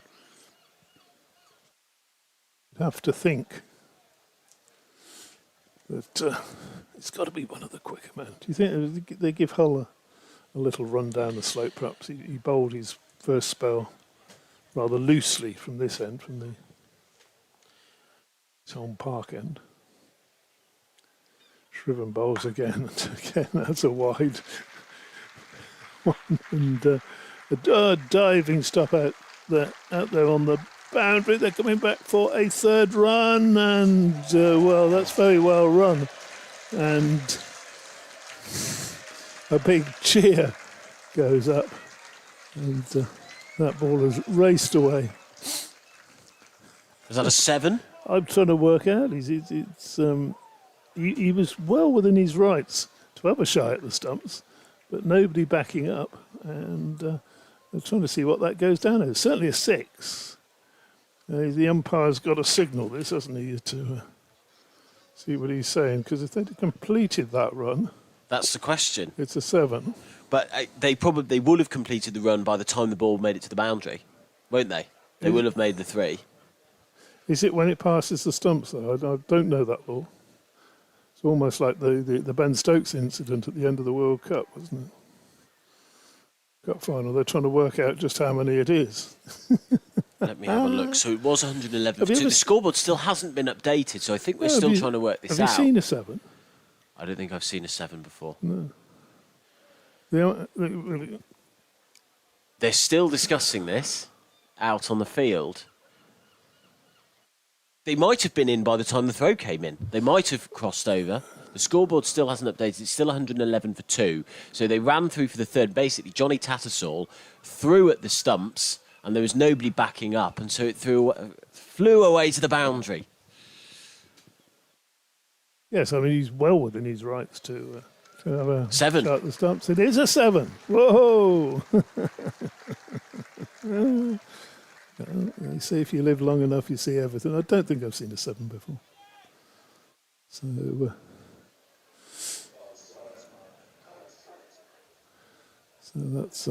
that's pretty remarkable. Here's the start of a new over, anyway.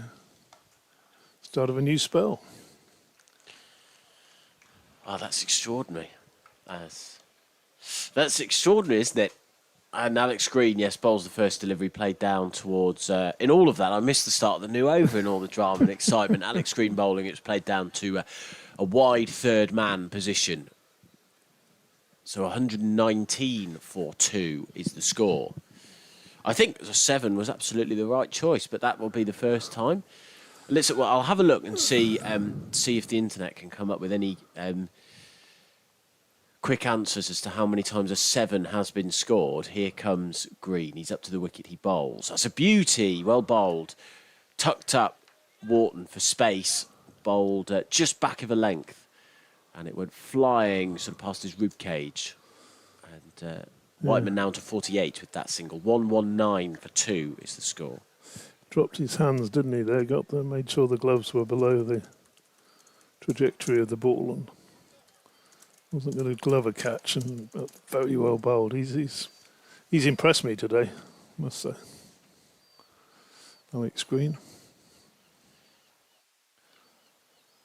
He comes in now. Big tall man up to the wicket, bowls. Again, just gets Wharton jumping back into that, and he gets a single. to mid-wicket. But this is what I was talking about. This is just something a little bit extra with Green. Yes. There's a bit of magic in him, and he may go for 12 off and over on occasion. But look, he's got Wharton jumping and backing off, letting the ball whiz past his nose. There is, he does bring something. Yeah, no, that's surprised he didn't start after lunch with him from the Trafalgar Square end, given how sharply he bowled this morning. Got good bounce, didn't he? Green bowling to the left-handed Whiteman. Okay, that's a good delivery. There's a bit of pace in that. It's well played, though, by Whiteman. Cutting behind square off the back foot. Very well fielded there, down there at wide third by... Scriven. It is down there. I thought that's Josh Davey, but it's... No, actually, you are right. It is Josh Davey. No, I take it back. He's just feeling his shoulder a little bit. Whether he's... I think he's just, as you said, I think he's just nursing his way back into the side at the moment, isn't he? Scriven is 88, Davey is 38. That's what confused me. There's half of the 8 was missing on the back of Davey's shirt. In comes Green, bowls outside off stump, and it's left alone. But again, it was a nice battle, that previous delivery, where Green looked like he bowled it quick and fast, but Whiteman was equal to it. And as you say, there's an area down just to our left-hand side at third man that's got bald patches on it. Grass isn't even, so very difficult to feel, particularly when you don't get the long barrier in. BBC Radio Leicester, BBC Radio Leeds. Yorkshire against Leicestershire, day 1 of this county championship match at Scarborough. In comes Green, bowls, nearly squares him up. Wharton, he struggled in this over, and that is the end of a much better over. Leicestershire finally putting a bit of pressure on Yorkshire. 121 for 2. Whiteman is close to his second 50 of the county championship season. He's 1 run off it. He's 49 not out. Wharton 62 not out. On day 1, Leicestershire winning the toss and putting Yorkshire into bat. They've got 2 early wickets. The 2 openers, Lyth and Luxton, which, I don't know, what do we reckon, artisanal bakery, Lyth and Luxton? Yes. I think so. Well, maybe a sort of expensive aftershave. Yes, perhaps. Yeah, a soap brand. Oh, could be, definitely yes. be a soap Could brand, be a Lyth soap and brand, Luxton. yeah. They were both dismissed by Davey. But now these two have put on, 115 together, haven't they? 121. Scriven in bowls, and that's played nicely, just sort of... to describe that shot, not really a cut, sort of wristy cut at your point, and there's no run.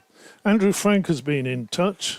He's obviously a Warwickshire fan. He's come through on whatever they call it these days, Twitter X. Always fish and chips on the menu in the Tom Dollery. That's at Edgbaston, where it's rather wet today, apparently. Next delivery is out. That's the end of Whiteman. Feeling for that delivery outside the off stump. He's looking for the gap through the covers. He's got an edge and straight across and taken it to Johnny Tattersall in front of first slip. As that is the end of Whiteman. He's not going to be happy with that. He was on 49. Obviously, he'd like a half century, and the way he's been batting quite beautifully at times. But he's just a few times, hasn't he? He's been reaching outside that off stump, not leaving the ball. Well, you mentioned, didn't you, trying to force the batters into making a mistake, or basically dangling the carrot enough for them to do it. I think we've probably just seen that.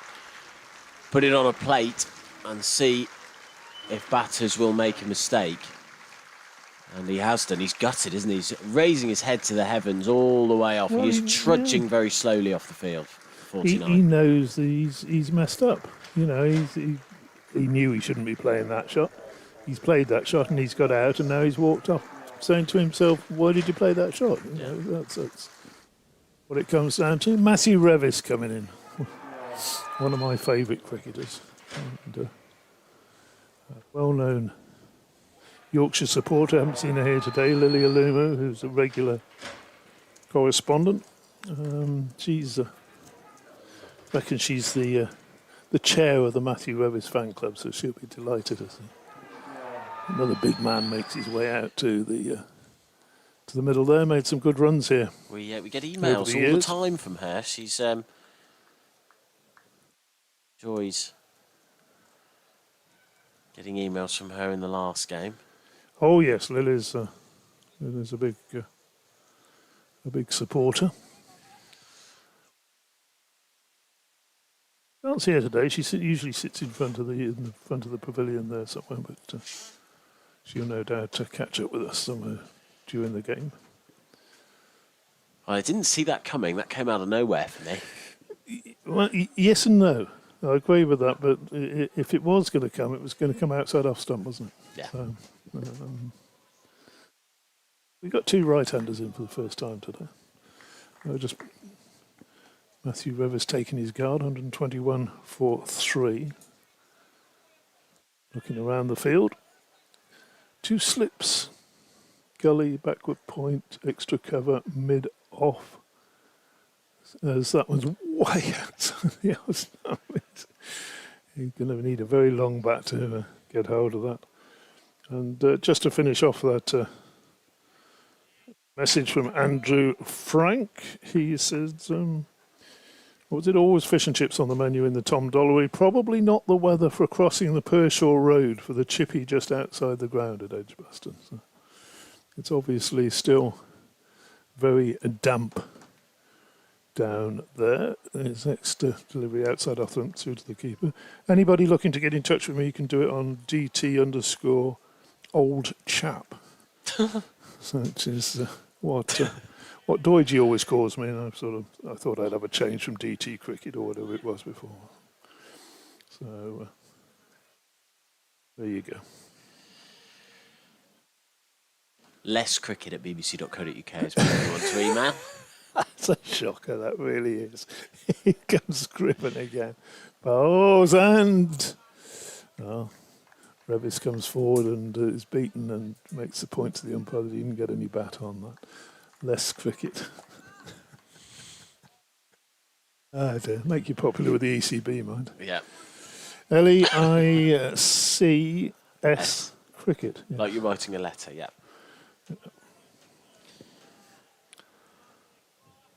1-2-1 for 3. 62 to Wharton. He's non-striker's end as Scriven bowls, and Revis gets off the mark with a push into the onside for a single. Looks like a familiar face coming, making his way up here. He'll probably take over the headset from you, if you like. Oh, we're both off, aren't we? We're in a both second. off, and so it's Mr. Gavin Hamilton on his way to have a few words with Doidgy. They all talk to Doidgy, of course. So possibly if you go first, I'll go and first. then Jonathan will replace go on, you, then. and You take this over. I will start this next over with the score 122 for 3. So we're going to have a special guest for you in just a moment. So we're going to have a double substitution. Alex Green, though, is going to bowl from the far end, the Trafalgar Square end. Grey skies above. Leicestershire have made the breakthrough at the start of the afternoon session. Revis waits. Tall chap, 6'5". And Green bounds in. It's up to the wicket, he bowls. Another 6'5" chap bowls outside off stump. And there is no run. I shall make way for your... Oh no, I'll wait for you to put your headset on, Jonathan, sorry. So let you settle.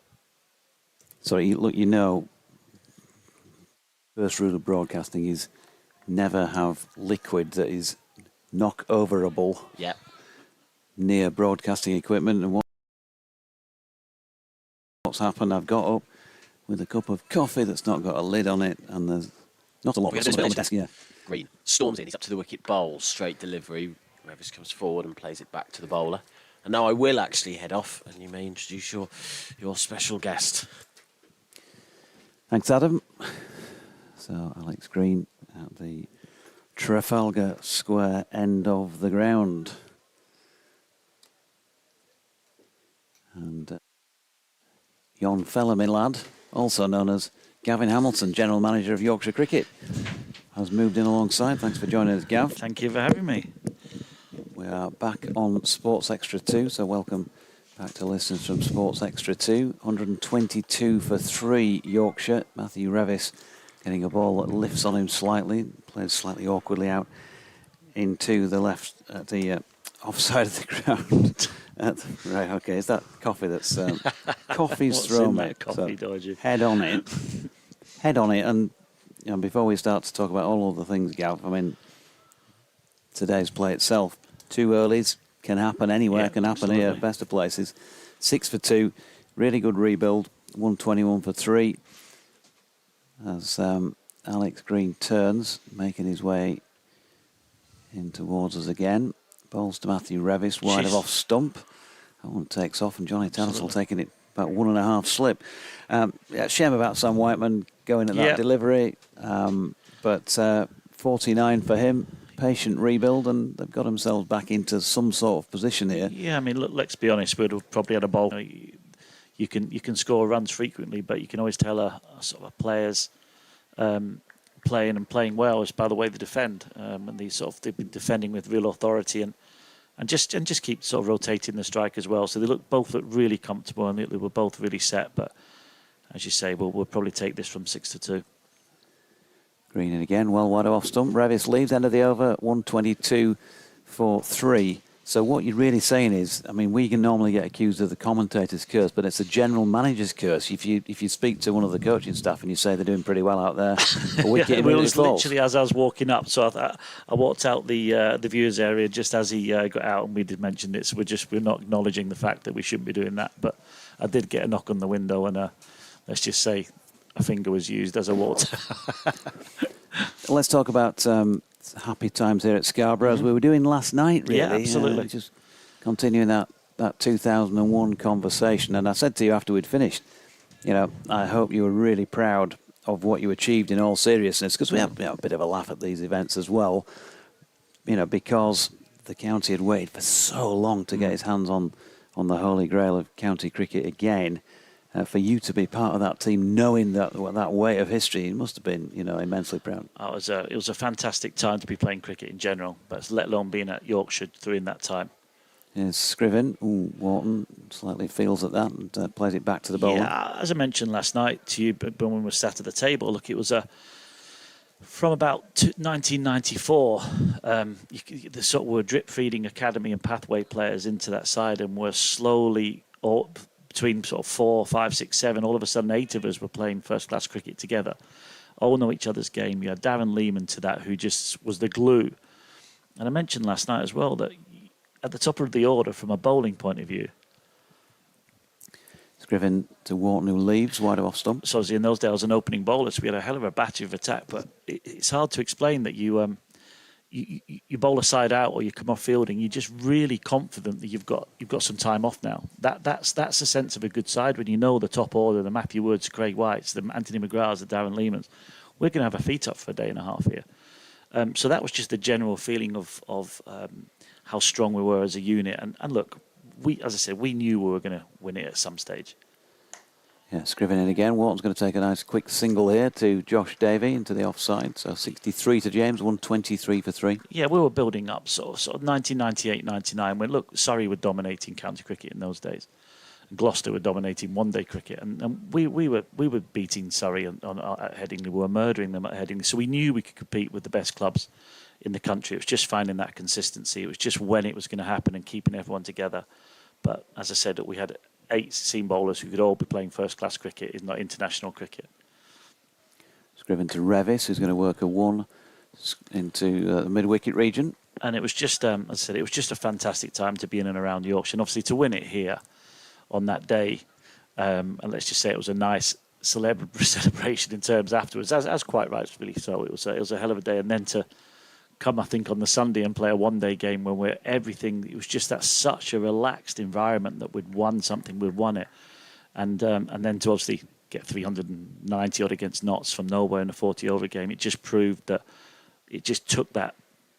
Yeah, Scriven to Wharton, who leaves another one. Yeah, it just took that pressure away, and it was just something we knew we were going to get to. And when it happened, it was just huge sense of relief. And and more than worthy of it. I think it was something we worked really hard towards, and I think Mags alluded to it last night. It was something that we should have carried on, or we should have won more before that. That's our only sort of regret, that we didn't do the right things at the right time sometimes. And there's little things, easy in hindsight, but we should have been a far more successful side. Scriven in bowling, and Wharton turns it to leg, but fielded at mid-on to complete that over at 124 for 3.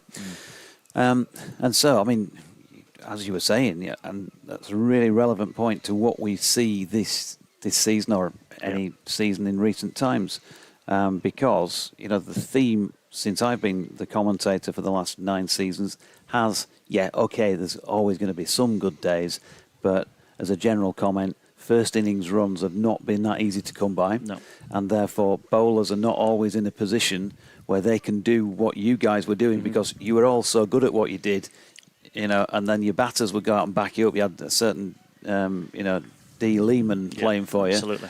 And on the front foot in matches, there are players in this squad who, if you ever get sick of cricket when you're professional, sometimes you might forgive them for being like that, because they're on the field all the time. As Alex Green, he's in and bowling, and Revis drops that into the offside. And you know what I'm saying? I don't mean that in the worst sense, being sick of cricket, but the mental fatigue as well as the physical fatigue of playing the game. So somebody like George Hill, for example, he's never off the field of play, is he? No. He must get up some mornings and even at his tender age think, oh, dear me, I'm aching a bit today.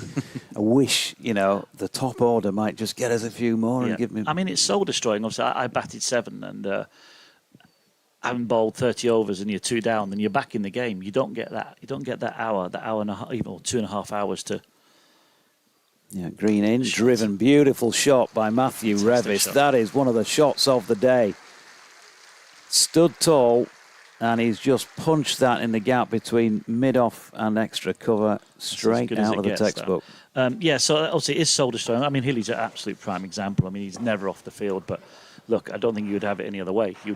He's all in with everything he does, and obviously you've seen over the last couple of months how that batting at number 7 now has allowed him to free up a little bit more time for his batting. But look, it's probably worth pointing, the pitches in those days were really good. They were good cricket pitches. They were there for 4 days, and more often than not, the best team won out of those 4 days. It wasn't who won the toss or having that lucky hour at the first start of the game. Green in again, Revis this time defensive. Yeah, so your point around you often these games are done and dusted in 2.5, 3 days now, so it's all fast, isn't it? Then you got a day off, then you're preparing for the next one. So, but in those late 90s, early 2000s, all through the 90s, there were flat, good pitches, and the best team won. So the skill sets of swing and patience with the ball, and like I said, with the top order that we had batting down to 9, I think Richard Blakey came in at 9 or something silly. We were always going to get runs. There were days where we'd get skittled naturally, but that was that consistency that we just built up and built up. As Revis gets a wide one and follows it, and it's his straight to point, no run. Yeah. So, and you did have a cohort of players who were largely homegrown because of the academy had started, 10 dozen years before that, hasn't it? Wasn't it? Yeah. And so that conveyor belt was running and has been ever since.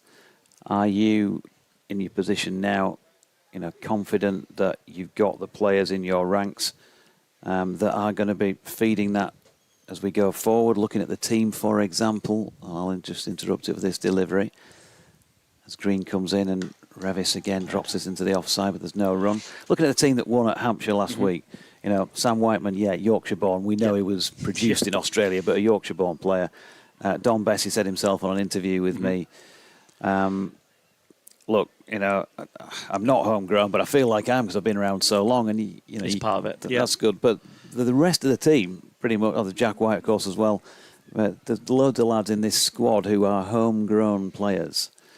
Is that conveyor belt still as strong? Is the backup there because these guys are moving through their careers already? Green balls, and Revis nicely played off the hip this time for 4 down to the foot of the pavilion. Yeah, I think it's difficult to compare to then. I think we had this. Every county will go through a golden era, and I think that obviously we had that in the teens as well. But through that sort of 1997 to 2002, we had that golden era. I reckon we were producing 2 fast bowlers a season. So we didn't have to worry about recruitment, overseas players. We'll get Darren Lehman and we'll just constantly have complete backups. Now, it's hard to compare that to now because obviously for some reason, I'd love to go into a bit more detail around it, stress fractures are becoming quite a prominent thing in and around the game. So we've got to really be careful and really look after our bowlers between 80 and 22. Whereas in those days, I'm not saying it's the right thing to do. You'd bowl, and that's all you did. You bowled and bowled and bowled. You probably had a stress fracture, but you didn't know about it. Yeah. So Scribbing to Wharton, who leaves one wide of off stump. So apart from getting pulling a muscle or something, you'd play majority of the season. So it is difficult to compare. But say in terms of where we are now, look, we signed 5 rookies last year, and in terms of bowling attacks, I mean the Furbanks and the Jay Singhs, the Charlie Taylors, that haven't played. Yeah, I know Furby played 1 game last year. They haven't played, but these are exciting people. It's just getting them on the field now. That's our challenge: is getting them on the field, getting them playing first class cricket, getting the overs under the belts. Then all of a sudden we can start going right. Well, we don't need to look at these overseas players now. That's the goal, to get back to where we were. To just look, it's every Yorkshire member's dream to have 11 Yorkshire players playing, isn't it? That's all we want to do. I mean, that's what we set out. That's our strategy as a club. And look, we're going to invest. We're going heavily again in it next year. So yeah, I mean, in terms of pipeline, we're very strong. It's just getting the bowlers on the field. James Wharton with a single let off Tom Scriven, so 133 for 3. Wharton 64 and 10 to Matthew Revis, who's now on strike. But you know, you say what you've just said, and I'll refer you back to a question I had in last week's broadcast at Southampton, where Scriven bowls to Revis and he leaves, by Nick Briggs, who will be on the ground somewhere. He'll have been selling scorecards today, and if you're listening, Nick, I hope you've managed to smile today as well. Who knows, Gavin's answer might bring a smile to your face, but Nick was moaning last week about the lack of overseas players on the field for Yorkshire. The lack of. As a proud Yorkshireman, yeah. Where are overseas? How do you expect us to win a title or any trophy without overseas players? Quality overseas players, where are they? So that was his question. Was this a genuine question? Yeah. Goodness me. As that's wide of off stump, a long way wide of off stump and left by Revis. So, you know, that's above my pay grade, but unfortunately for you, probably not above yours. No, exactly where it's at. Yeah, look, I mean, it's a question I never thought I'd be answering, certainly as the position I'm in. But look, we ideally don't want one, you know, in the nicest possible way. I think we get overseas players to fill gaps where we think we need them sort of slotted in around our domestic players. As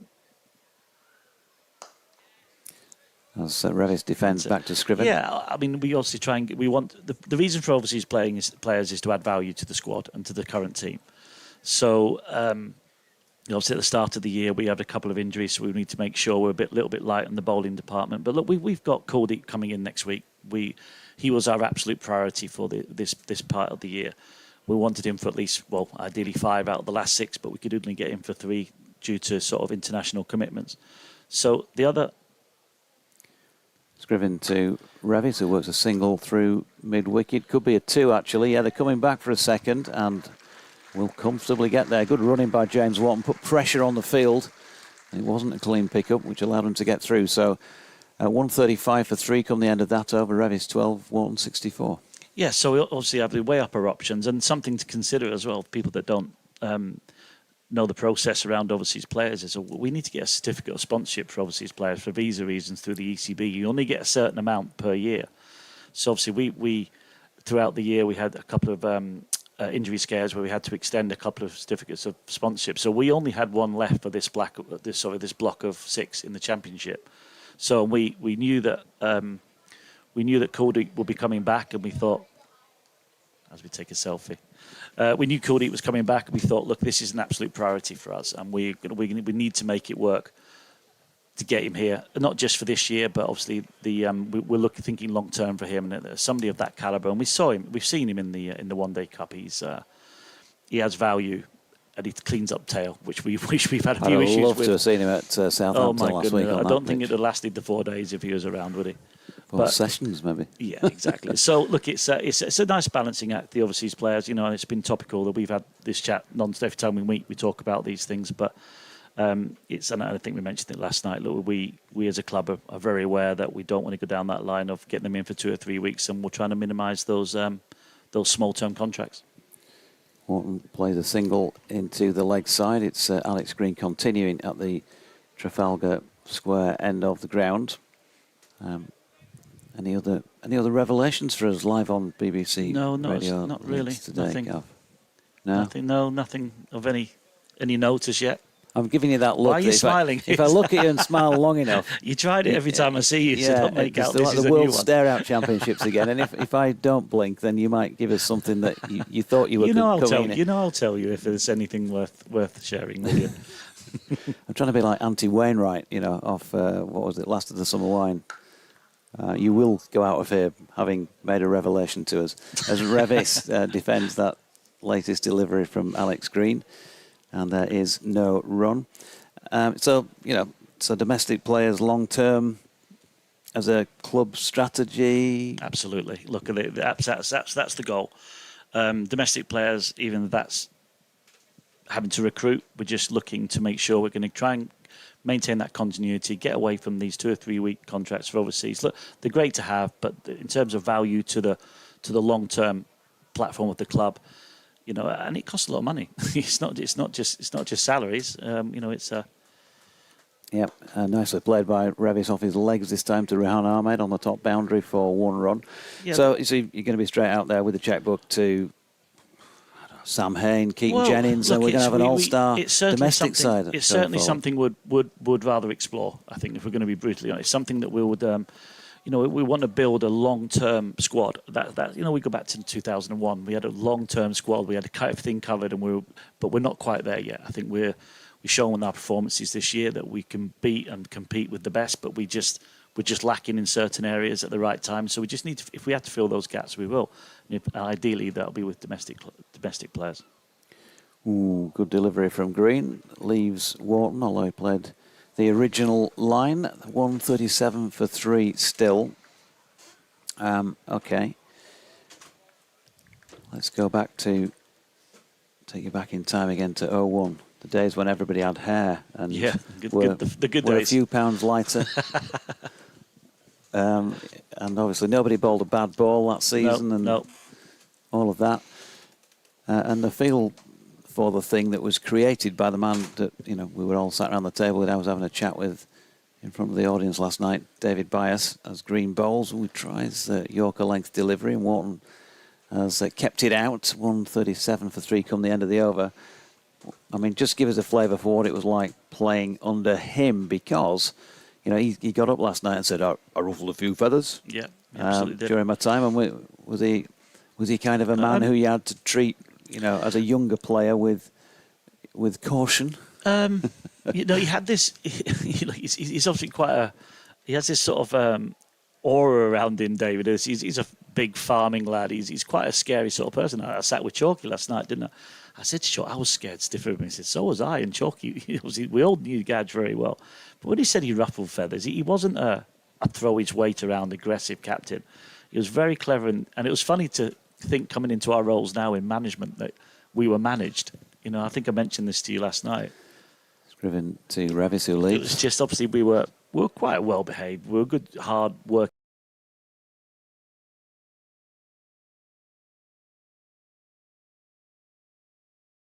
Trained sort of a group of people, but to think that how subtly he managed us in really smart ways. And I was thinking about it, and I said, me and Chalk said, yeah, he did that. And obviously coming from our point of view, and seeing it from this side now, seeing what you have to do to get the best out of your players and let people go, pull people in, and he did it in a really subtle way.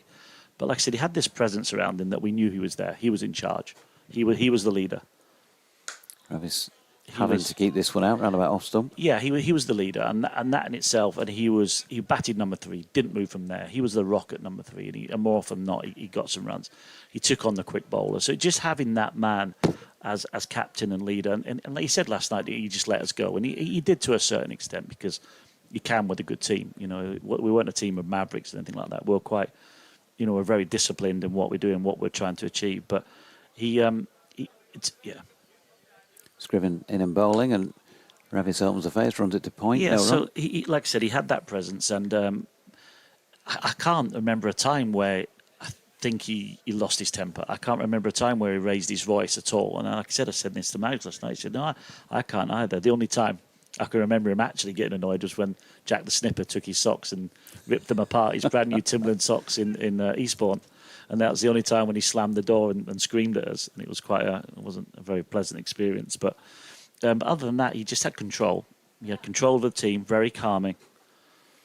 Scribbing in again. Nicely played by Revis off the hip down to long leg. Timing it well, Matthew Revis, since he went out there. 1 run to him there. Yeah, and he was just a very calming influence on the group. And like I said, when we go out onto the field, he asked everybody for advice. You know, he wasn't one of those captains that kept it himself. He'd ask Chalky at first slip. He'll come to the bowlers. He was constantly talking to everyone in the field, and that's when I think back about the management side of stuff. I think he's really clever in what he did. And we didn't give him credit for it at the time because we didn't really understand what he was doing. Scribbing to Wharton, full length delivery, driven to Hull at mid-on, no run. Jack the Snipper, is that going to the grave with somebody? Yeah, look, it's what now? What are we in?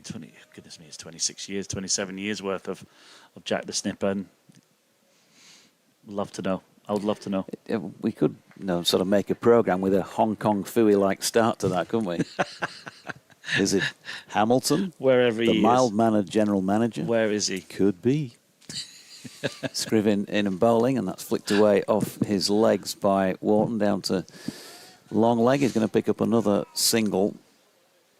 And in terms of the position that you were in going into that season, did you feel, I think I asked him that, but as a player, when you looked around you and there'd been that build-up and there'd been some of these one-day finals, you knew you were good.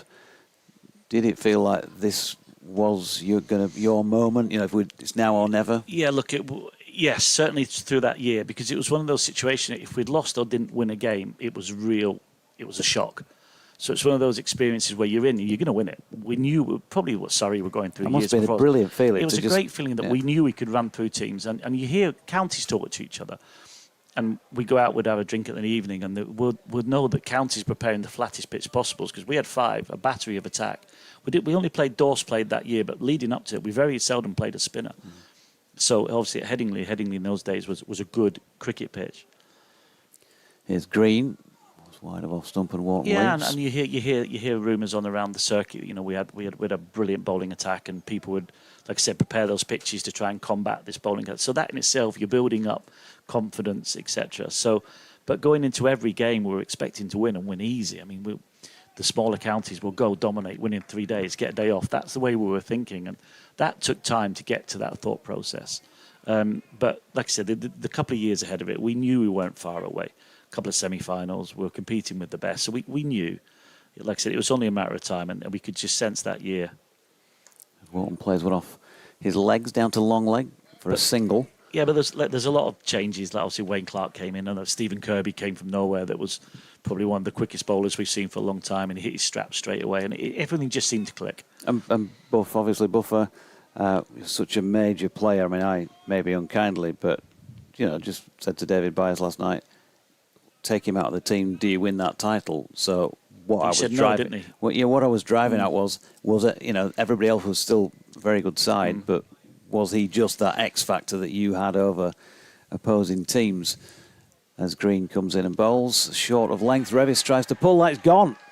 Johnny Tattersall takes a catch, tumbling to his left. That is a disappointing dismissal, really, because Matthew Revis felt like he'd really got in and got going straight away there. And he's just, mistimed a pull, a flick off his legs that was a little bit too tight to try and play that shot too, by the looks of things. And he's disappointed. 140 for 4. How did you see that? He was looking good, wasn't he? I was just about to comment. Thank goodness I didn't. He was looking good. You can always tell when Rev's playing well, when he stands up tall and hits on the up. But it was just I think you look back on that and be a little bit disappointed. It's obviously it was a nothing ball really. It wasn't a bouncer or full, but he just looked like he just got the bottom part of his glove and tipped it all the way through to Tatters. But yeah, he'll be disappointed with that. Back to 0-1, one of the players we haven't mentioned so far and didn't get a mention last night because he wasn't here. He's elsewhere with the twos, but Woody, I mean, he got 1,000 that year. Do you know, I think he noticed was second best after. I noticed on that after pitch Buffer. last night he wasn't capped at that stage. So that Wow. yeah, I know he had a sort of a second team cap on jumper on Leicester, so which surprised me. But look, yeah, we go back. I think him and Chalky opened the batting, and Chalky would obviously finish bowling at that stage. But I think they both got 100 here in that day or something like that, and obviously, but then they're a prime example. Woody and Chalky would just know that every now and again we may lose an early wicket, but that'll be 1 in 10. So we just had that real sense of, look, these two are in good form. These two will see us through the first 30 without anybody rushing around to get their pads on. But again, that just goes back to what I said around having that sense of trust in what the top order will do. Look, I've been in the Yorkshire dressing rooms where it's, oh God, the batters aren't doing the job here, the bowlers aren't doing the job here. But they just sort of, that sense was, we just knew fine well that they would do a job for us. And was it? I mean, is it? It felt like it last night when you just watching your interactions across the table, and clearly some of you have not actually seen each other that much in recent years, really. No, exactly. But is it one of those? You'll always have that special band of brothers type bond because of what you achieved that season. Yeah. Whenever you're out. Look, we played with each other for 10 years, 7, 8, 9 years. So that was just the pinnacle of actually winning the championship in 01. Johnny Bairstow, Yorkshire's skipper, is a new man at the crease and drops his first delivery from Alex Green into the offside. There was no run. Yeah, look, we obviously I see Max a lot and I see Woody a lot, and there's 2 or 3 players I see Dorse around on the circuit. So there's a lot of people around that we're still in contact with. Like, I haven't seen David for a long time. But like you said, it was just like we saw him yesterday. Even Chalky said that last night. He hasn't seen much of David for a long time. But nothing's changed. All the same people, all the same character, all the same rubbish gags, and it was just everything just settles back in, and you can just look at it and just reminisce and just enjoy and always have a smile when you know what we did. Green in and bowling, and Bairstow plays into the offside. There's no run, and I don't think it'd take a genius to work out, but I just got the feeling, Gavin Hamilton, that it was a kind of a work hard and play hard type dressing room. You don't have to pull that funny face as you're saying it, because would that be an accurate description? I think David said it last night, didn't he? He said we worked hard, we played hard, and he celebrated hard, and I think that's probably the best way to describe it. I mean, it was Darren Lehman always says you play to win and you play to drink. Okay.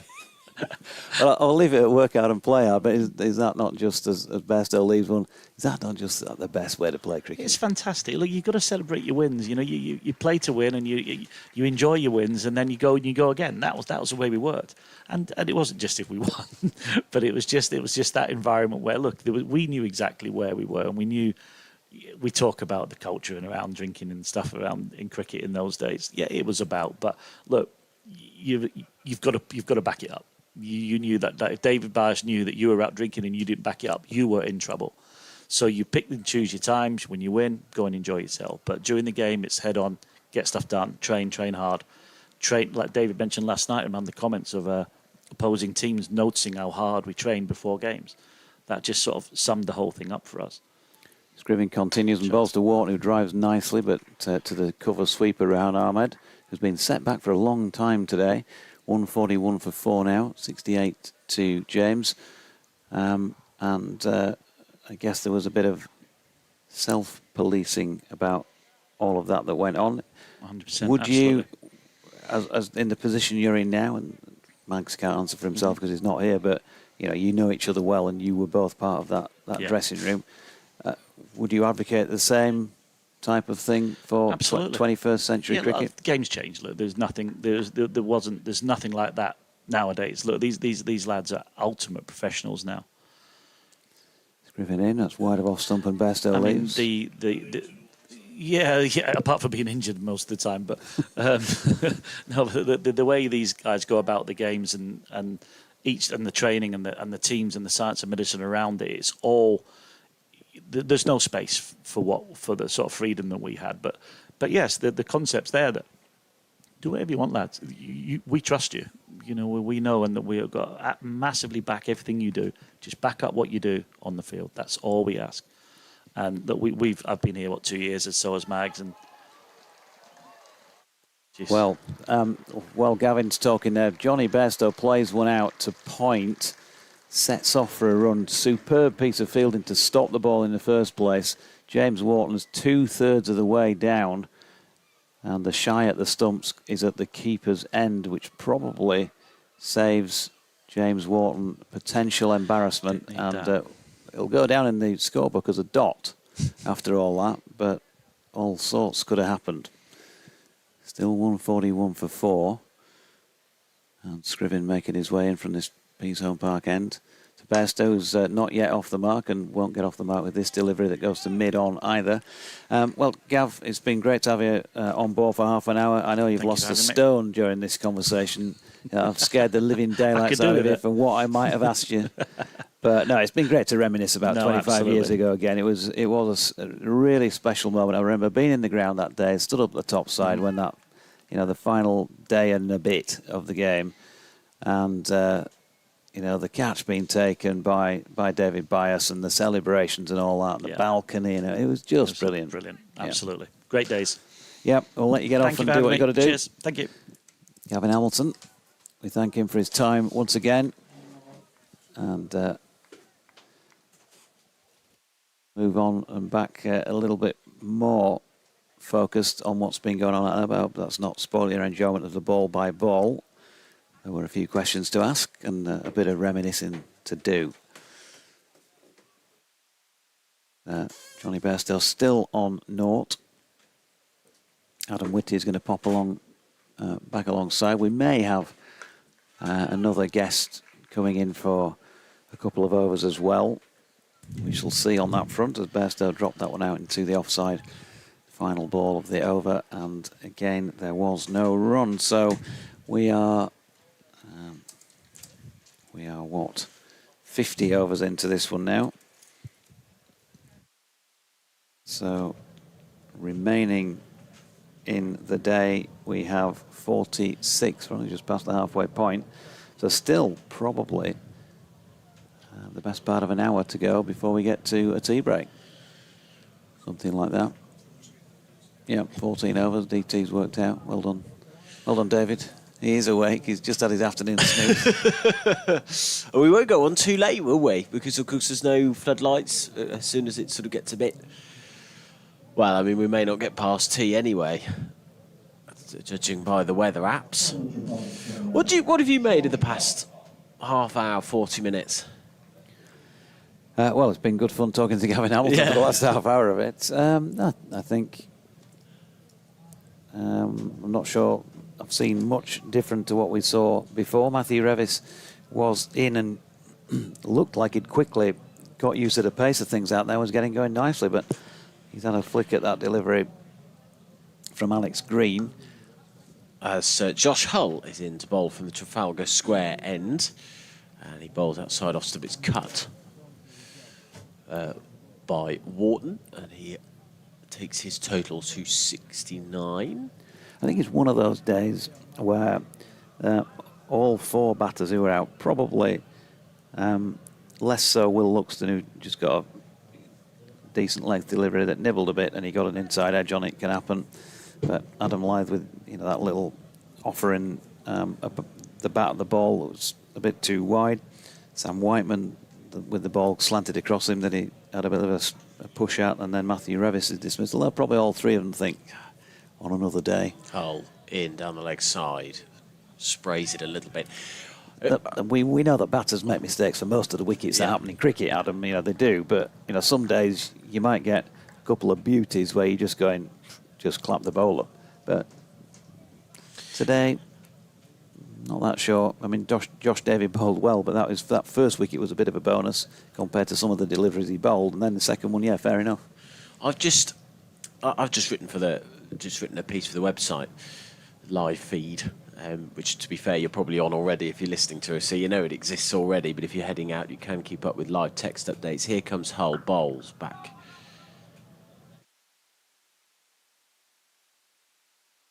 Goes Bairstow, and still yet to get off the mark. That was his 10th delivery, plays it to backward point.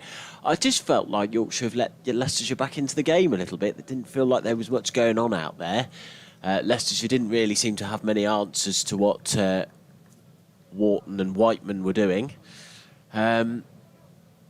and one has become 2 wickets from nowhere, really. And I don't think you could say that Leicestershire have bowled particularly well. The dismissal to get Whiteman seemed to be chuck it outside off stump and see if he falls for it, which in a sense he did. Hull moving in towards us now, bowls. That's nicely played by Bairstow. He's off the mark, playing it late and guiding it behind square past the slip cordon for a single. Yeah, I mean, that's kind of what I was saying, really, that he's chased a wide one where he'd been really disciplined, and, you know, you had to like what you saw, I think, from Sam Whiteman today for 124 deliveries.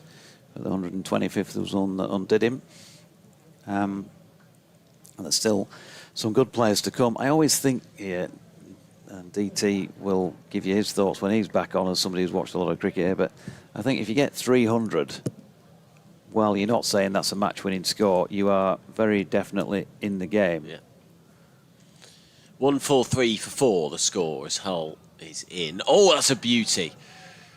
Rises on Wharton, and he nibbled at that. And to be honest, I think we'll be relieved he got nowhere near it in the end. This is a very typical Josh Hull over, in that we've had one down leg side, we've had a couple that aren't particularly useful or are easily left, easily played, and then he will bowl you a rip snorter like that. That is the potential that he's got. Bowling left arm, getting a bit of extra pace and bounce and swing. He's got real potential, Hull. He just needs to sort of utilise it. He stands at the end of his long run-up. Georgian townhouses in the background, grey skies above. He's up to the wicket. He bowls. Straight delivery. Fuller this time. I think that caught Wharton out for a second. He wasn't expecting the full delivery, but he played it well in the end. End of the over. 1-4-3 for 4. Wharton is on 69. Johnny Bairstow is on 1. Johnny Bairstow, I think, has the sort of most recognisable sort of gait, stance. I could spot Johnny Bairstow playing cricket from a million miles away, I think. You just know it's him, which I enjoy. I can't describe it in any way, but I think most cricket fans could spot Johnny Bairstow batting. Yeah, he's kind of, I suppose, what you'd call top-heavy, isn't he? He's barrel-chested, you know, that way. He's quite stocky. I think, you know, if you were playing rugby against him, if you tried to tackle him, you'd probably know about that, you know. Yeah. So I was saying, 300, you're in the game. And just going back to the previous match here this season, which was played probably 3-4 strips below the one they're playing on now. And Gavin Hamilton just said they wanted this one today, the fastest, sort of bounciest strip they've got.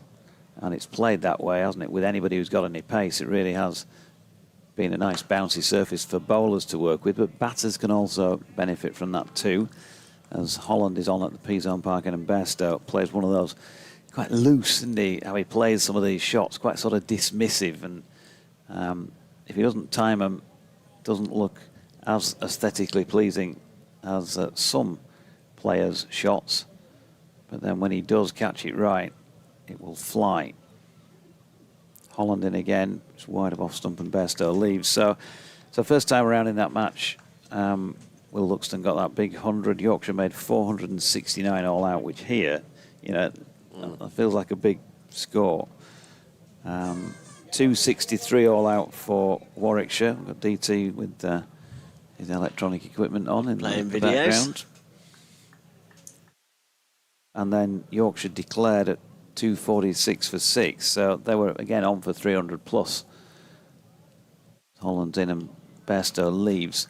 You know, yeah, if you can obviously get 400 plus, better still. But I do think if you get 300 here, whereas at some places it's not going to be enough. Yeah, you'd feel like you're not out of this one at all, and it may even lead to a positive result for you. Sometimes if you go on too long here, you know, maybe Yorkshire did a bit of that in that first innings, first time around. You can't see things through, and you know Warwickshire came back strongly and finished 333 for 8 on the final day, so it held up well the pitch across the 4 days. I was played into the leg side their dot ball. While you were having a chat there, I was thinking, it came into my head, I did just think, this is a pitch and this is a game where you need time. I fear that we may not have it because of the weather as much as anything. The run rate won't be too bad, will it, in this innings? No, Best a one-hand, bottom hand off the bat, plays into the offside, no run. Let's not forget, by the way, folks, Johnny Bairstow had that hand issue last week. He showed me both his hands yesterday as I bumped into him when I came to set up for today's broadcast, and he'd showed me them both last week, and it was definitely better on, I think it was his left hand that he got a bang on last week, which was, did swell up quite a lot. It had gone down a fair bit, was still a bit bigger than the right hand though. That's wide of off stump and left, and he said that had it been all spin last weekend in the second innings at Southampton, he probably would still have kept, but he was just concerned that if he stood up to the seamers, which he was having to do on that pitch, and he took another bad bang, that might end up in a longer injury to get right. So probably that's a case of knowing your own body and how long you take to get over these things, and Finlay Bean was on hand as one of the squad and did a great job in his absence on that final day in particular. So watching Sol Budinger walk round the outfield. He was very close, I'm sure, to selection today, the Leicestershire opener for what would be his first senior game since May. Josh Hull is going to continue from the Trafalgar Square end. He bowls outside off stump full, and Wharton lets that go past him. Got the sound of the guns from Peathorne Park in the background. I've heard about this. We were discussing this earlier. The reenactment. It's a naval reenactment, is it? Battle of Bosworth Field, I think. Is it? Fair honor. Who plays Richard III? A boat. But that is it. They have boats today out on on the lake. You've seen it, have you? Oh God, I did years ago. Yeah. Oh, yeah. As Hull comes in, he bowls. Back goes Wharton and flicks this into the leg side. And he will get a single. I was just having a look at some of the other scores. I'll do this, I guess, from a Leicestershire perspective, just because you will be, if you're a Leicestershire fan, interested in the scores elsewhere in the county. Because there are a couple of big games, a couple of big results. Hampshire bowled out for 162. Have they still only got 3 batting bonus points? Yeah. Yeah, they still will, because they've been bowled out for 162. I mean, you're not going to stay up if you can't get batting bonus points. You're going to manage 3 in 10 games. Hull turns. It's a big long run up. Mulleted got highlights in his hair, has Hull. He's up to the wicket. He bowls. And Bairstow this time jumps back and plays this into the offside. There is no run. And Glamorgan have just started. It's the first over of their innings. They are yet to score a run. I'm sure the more playful Leicestershire supporters would like to point out over whether there's an issue with the pitch there if someone's getting bowled out for 162 at Sophia Gardens. Surrey 62 for 4 against Essex. And Surrey are right in with in a relegation scrap, it seems. They haven't started particularly well at Chelmsford. Here is Hull past the umpire, bowls. There's a flash at that from Bairstow. Appeal for a catch behind. He's out. It's a wild flay from Johnny Bairstow, and he has to go for 1. Not the best shot from the former England batsman. And Josh Hull has got a wicket really out of nowhere, and Leicestershire have got 3 wickets in short order, 144 for 5. Bairstow has to trudge off, and that was a soft dismissal. That has let Leicestershire back into the game, and they might feel now that 144 for 5, that they've got Yorkshire in a bit of bother here. Yeah, they'd be entitled to feel that as well, because the last 3 wickets have fallen in around about 10, 11 overs. And, you were saying after 2 of those that you felt like they'd let Leicestershire back into the game. When they certainly, you'd have to say that about them now. They have got a man out there who's pretty well set on 70. And George Hill is walking out to join him as a very capable player as well. But there is nobody in this team that is more capable with the bat than the captain. And he's gone for just the 1. And that was sort of not exactly the same shot, but kind of the right-handed equivalent of what we saw from Sam Whiteman earlier. It was a bit more of a flash really than Sam's push at the ball, wasn't it? Yeah. Hull just got the ball to rise a bit more steeply, I think, on him, and defeated him. So all of a sudden, with Yorkshire coasting half an hour ago, 40 minutes ago. Now Leicestershire will feel like they are on top in this game. Now, I asked DT a question earlier.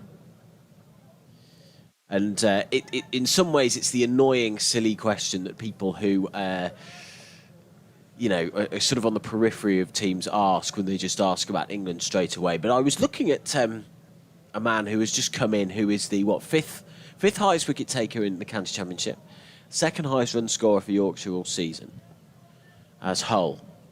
With his first ball to the aforementioned George Hill, bowls. It's a straight delivery on off stump. Good first delivery, that from Hull. And it's defended. Hull to Hill. And my question was, I haven't heard him, and maybe I'm missing the discussion or missing him being mentioned in the discussion, but of course with Stokes' absence, there is a desire for balance in that England team, and I don't think I've seen him discussed. But he is surely the top performing all-rounder in the country right now, isn't he?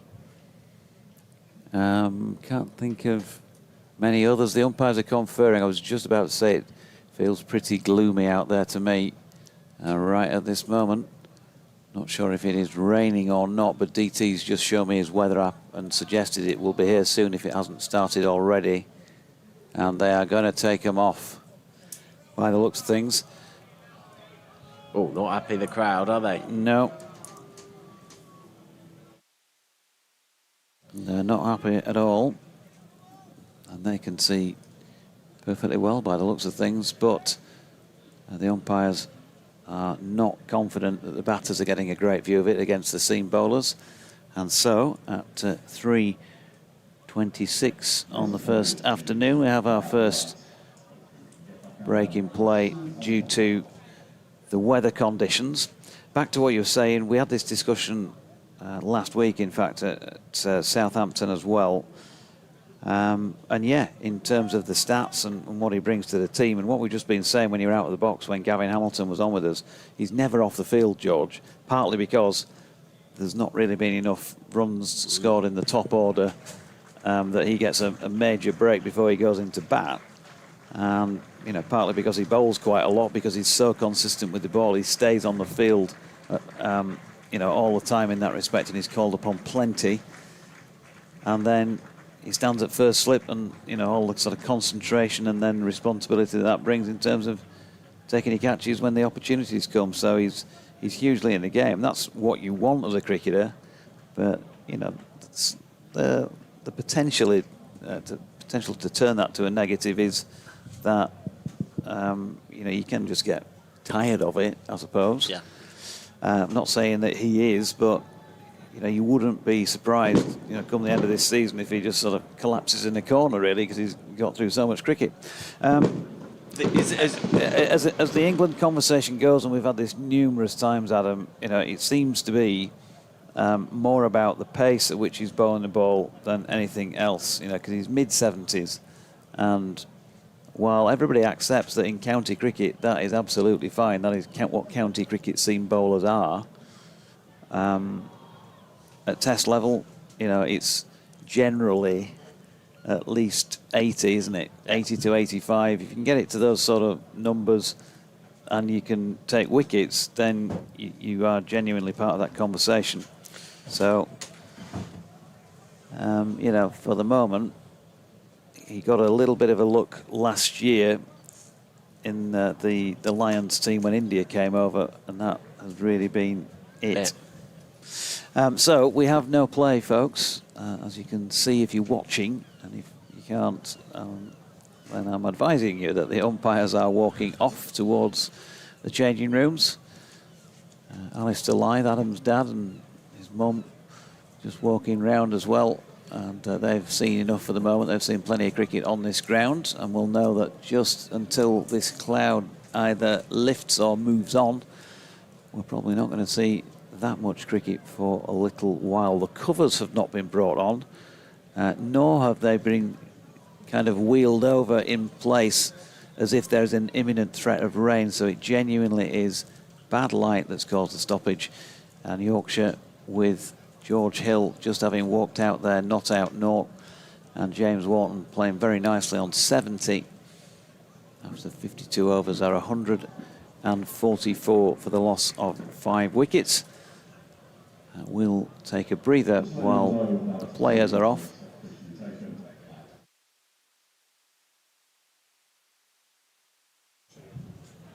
It sounds as though the tea interval, did he say 3:27 there? Yeah.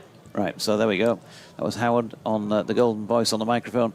Tea interval has been taken as of 3:27, so we're not actually wasting any playing time at this moment in time. We're having the end of session break, and we'll be back with you for more action when they come back out, hopefully in about 16, 17 minutes' time.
What time did they actually call it off? I was chatting to some of the players in the 15, was it, right?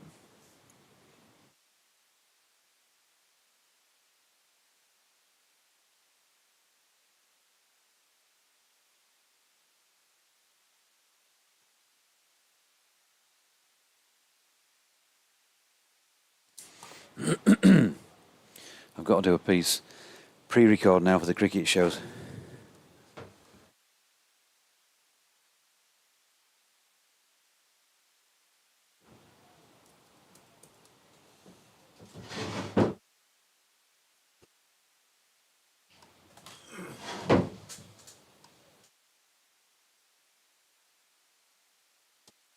Pulled your mic in because it was getting a bit wet. Wet muff. Oh, you mentioned these things on air. Like I mentioned the slight spillage of coffee. It was only slight. And then somebody messaged in saying,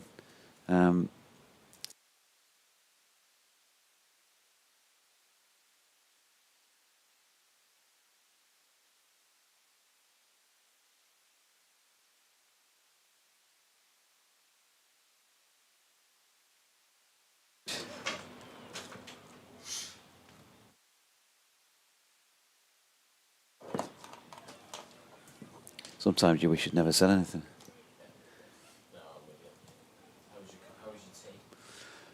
It was, well, I didn't in the end have a cup of tea. They'd all had a pint on them, the three fellas who I met. So, yeah, it was just a good chat, really. Nice, yeah, good. First time they've ever been to Scarborough, and, you know, they're sort of an age, shall we say. They're not of an age where they are. They are, yeah. Oh, really? I was going to use the expression knocking on, but I thought, then I thought better of it, 'cause it's